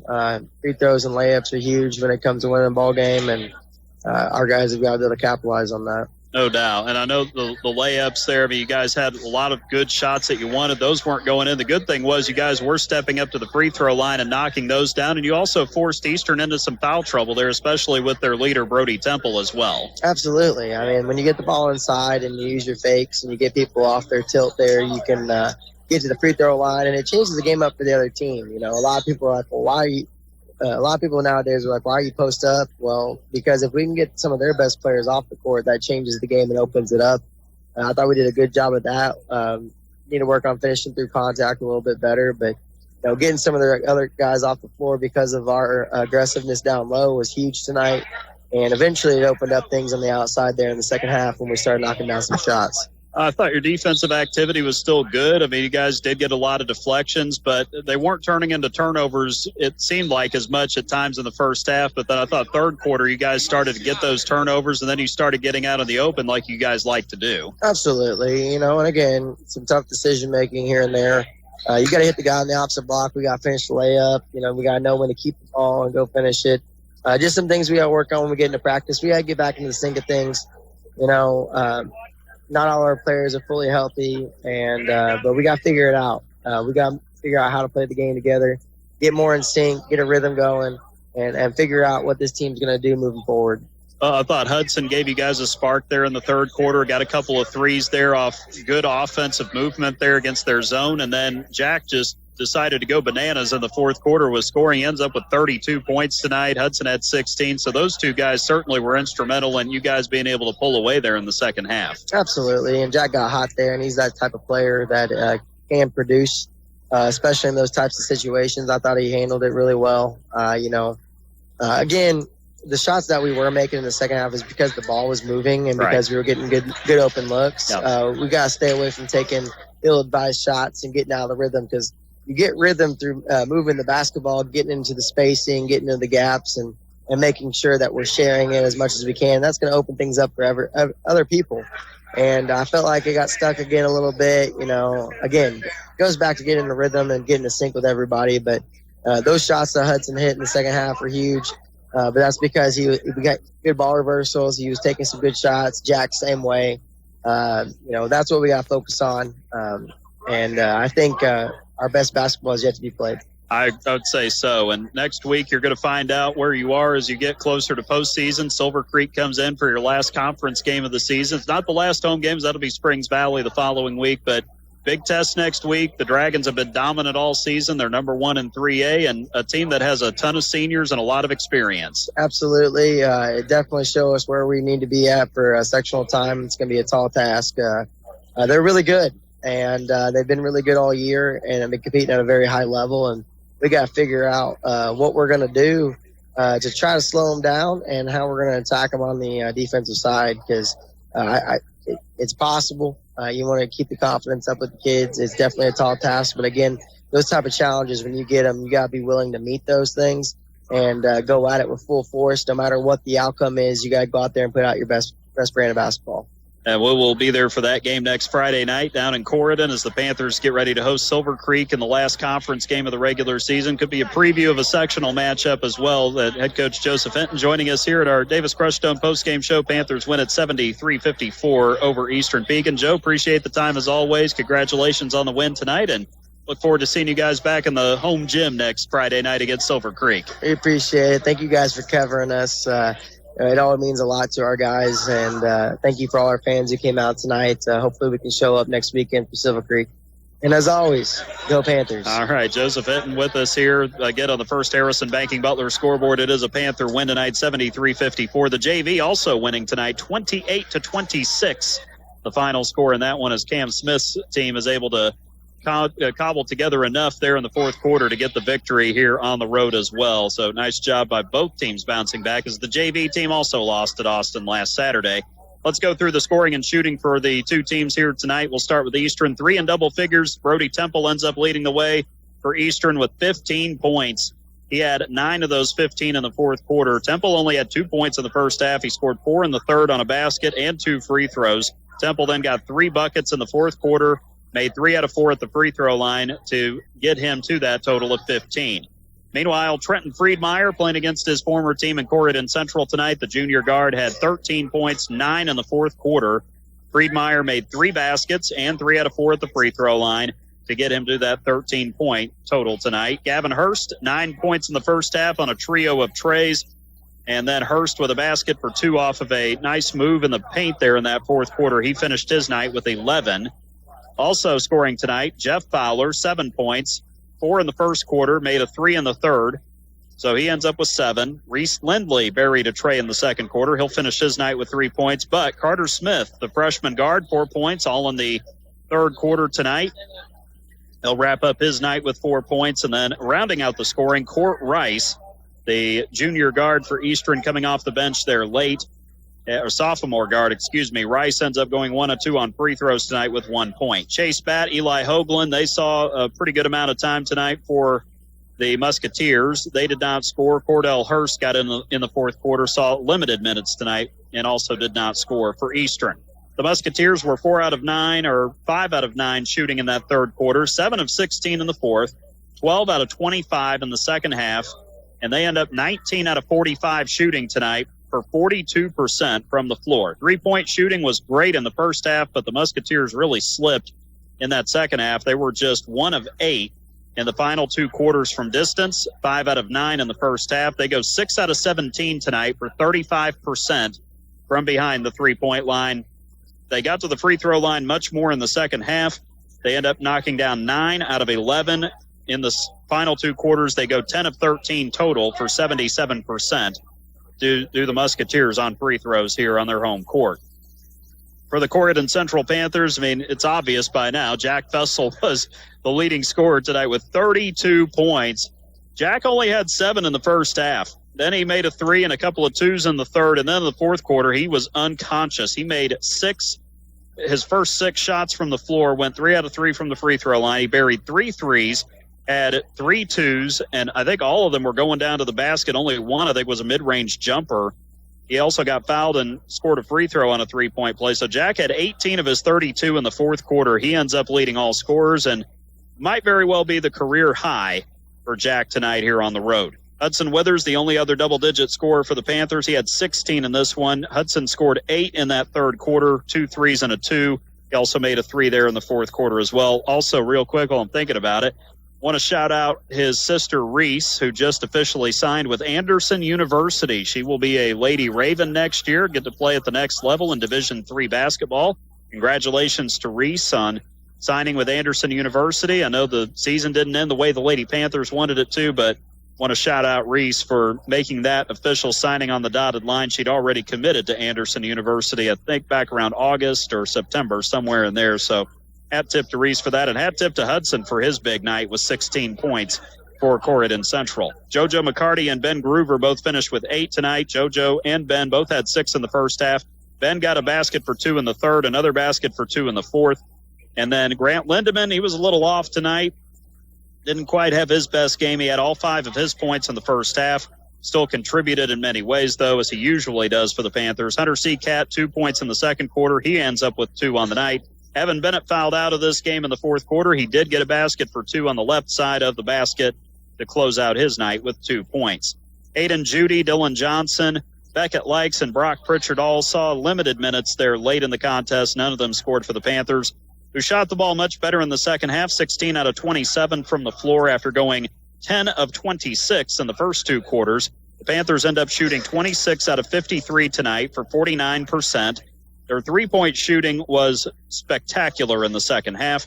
The Panthers end up 7 out of 8 from long distance. They go 8 out of 13 tonight for 62% from the great beyond. And on free throw shooting, the Panthers were 10 of 13 in the first half. They made all 3 of their attempts in the fourth quarter of play. They go 13 of 16 tonight for 81%. It was 13-10 Corydon at the end of the first quarter. They outscored the Musketeers 18-10 in the second, made it 31-20 at halftime. In the third quarter, the Panthers outscored Eastern 17-13. And then it was a high-flying, high-scoring fourth quarter that Corydon Central won 25-21 to make the final score tonight 73-54 on the First Harrison Banking Butler scoreboard. 2 ties early in this game in the first quarter, 2 lead changes that also occurred early in this one. But once the Panthers got the lead there at the end of the first quarter, they never gave it up again to the Musketeers. Taking a look at rebounds, turnovers, and assists tonight, it is the Panthers who win the rebounding tonight 27-24 over Eastern. The Panthers had 11 offensive rebounds in their 27 total. Eastern 9 offensive rebounds in their total of 24. The leader tonight for Eastern on the glass was Eli Hoagland, along with Carter Smith. They both had 5 rebounds tonight. Hoagland had 2 offensive rebounds. Smith grabbed 1 himself. Trenton Friedmeier and Brody Temple both had 4 rebounds tonight. Friedmeier, 1 offensive rebound. Temple had 3 himself. 2 rebounds for Reese Lindley tonight, both defensive. And then 1 rebound, Jeff Fowler, Gavin Hurst, Court Rice. He had an offensive rebound, as did Chase Batt for the Musketeers. 24 total rebounds, 9 offensive. For the Panthers tonight, 27 rebounds, 11 on the offensive end. The leader tonight was JoJo McCarty, who had 9 rebounds to go with his 8 points. JoJo was able to grab 3 offensive rebounds. Jack Fessel, 5 rebounds, 4 on the offensive end. 4 rebounds for Ben Groover, 2 offensive. Grant Lindemann, 4 rebounds, 1 on the offensive end. Hunter Seacat, 3 rebounds, 1 of which came on the offensive side. Evan Bennett, 1 rebound on the defensive side, and the same can be said for Hudson Withers here tonight as well. 27 rebounds, 11 offensive for the Panthers. Turnovers, Corydon had 10, 3 in the second half after they had 7 in the first 2 quarters of play. Eastern had 16 turnovers in the first half, only 5 in the second half. They finished tonight with 21 turnovers here on their home court. The Musketeers got 9 assists on 19 made shots. Carter Smith had 4, Brody Temple with 3, Trenton Friedmeier and Gavin Hurst each had 1 apiece. And the Panthers, 13 assists on 26 made shots tonight. Grant Lindemann and JoJo McCarty were co-leaders with 4 apiece. Jack Fessel and Ben Groover each had 2. And Evan Bennett with 1 assist as well for the Panthers as they win 73-54 here tonight at All for One Arena here in Pekin. The Panthers will be back home again coming up on Friday night, and next week they'll be taking on the Silver Creek Dragons at home. We'll have that game for you here on 96.9 WKLO. That'll be the next time we'll have the Panthers in action. We'll actually have their last 2 regular season games because the following Thursday they're home to take on Springs Valley. So we'll be back with the Panthers next Friday night here on 96.9 WKLO. The number 1 team in Class 3A, Silver Creek, will bring their uber-talented and experienced team into Harrison County for a Mid-Southern Conference showdown. The Dragons enter this week with a game tonight. Trying to think who they were I'm trying to think if they were even playing tonight. I'll have to look it up here real quick, see if I have that information. But Silver Creek, the hottest team around, 14 straight wins. And as far as the conference goes, they were at Scottsburg tonight. And so they will be visiting Corydon next week. They've reached 20 or more wins for the 8th time in the last 12 seasons. The JV will begin at 6 next Friday night. Varsity around 7:30. We'll have our Davis Crushstone pregame show starting around 7:15. You can listen to it again right here on 96.9 WKLO next Friday. Coming up on Tuesday, though, we got another matchup involving former Mid-Southern Conference rivals. The North Harrison Cougars return home again after they faced the Crawford County Wolfpack at home tonight inside the Cougar Den in Ramsey.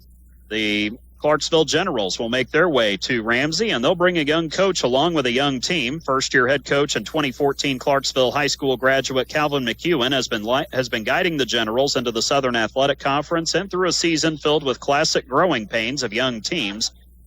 There are 2 seniors on the team. Jacob Corbett and forward Brandon Johnson have been leaders this year. Junior guard Elijah Winburn and sophomore forward Julian Gibson likely among the leaders for the Generals, who came into Salem tonight with a 4-13 record. The Generals have lost 3 straight, learning how to compete at the varsity level, just like this Eastern team is. The Cougars are looking to build consistency as they head into the postseason. And even after the home game with nearby rival Crawford County tonight, the Cougars still have 3 more home games, including the contest on Tuesday. So we invite you to join us for our Davis Crushstone pregame show coming up on Tuesday night. JV at 6, varsity around 7:30. We'll come on with our pregame show around 7:15 Tuesday night from the Cougar Den in Ramsey. You can listen right here on 96.9 WKLO, streaming online at WKLO969.com, and on your Alexa, as well as our YouTube channel as well. As we close up shop for the night, we'd like to thank all of our sponsors: Harrison County Hospital, Denny's Carpet, and Our Place Drug and Alcohol Services in Corydon, Prosser Career Education Center in New Albany, Bender Lumber, First Harrison Bank, Jiffy Tax Shack in Tazewell, Morgan's Auto Salvage in Paoli, and Davis Crushstone in DePaul. Most of all, thanks to you for listening to our Corydon Central boys basketball broadcast tonight. Once again, the final score on the First Harrison Banking Butler scoreboard: it's Corydon Central 73, Eastern Pekin 54. The Musketeers will travel down to Sellersburg Tuesday night to take on Rock Creek Academy as they drop to 2-17. For Corydon Central, 16-5 on the season. They're back in action next Friday night at home against number 1 Silver Creek in 3A. The Dragons went to Scottsburg tonight and rolled to an 88-54 victory over the Warriors. So the Dragons now have won 15 straight games coming into that matchup next Friday. Other scores tonight: New Albany wins over Providence 80-59. At last check, Charlestown was up by 4 on Floyd Central, 58-54, late in the 4th quarter, as the Pirates are on the road tonight at Joe Hinton Court in Floyd's Knobs. And trying to see if there are any other scores I could pass along to you here tonight as well. It's got a few games around the area. No North Harrison playing Crawford County tonight. See if I can find that score real fast here before we sign off. And just having a little trouble getting that up. There we go. See if we can figure out if there's a final score in that matchup yet. Don't have that yet. So at any rate, the Cougars tonight we'll have them on Tuesday night. They'll be home to take on Clarksville. Join us for that right here on 96.9 WKLO.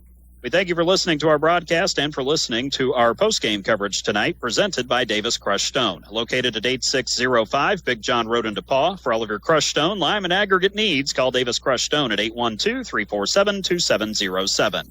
For our statistician and analyst, Greg Deaton, I'm David Deaton, saying have a great night and a great weekend from All for One Arena on the campus of Eastern High School here in the town of Pekin. One other score to pass along in Mid-Southern Conference play tonight: Brownstown Central defeats Austin up at the pit in Brownstown 61-39. That's the final in that matchup tonight. As we sign off, we always remind you, keep your heads held high, love each other, be a light in your community, and may God bless America. We'll join the Indiana Sports Talk with Bob Lovell in progress. You can listen to it every Friday night from 9:30 to midnight right here on 96.9 WKLO.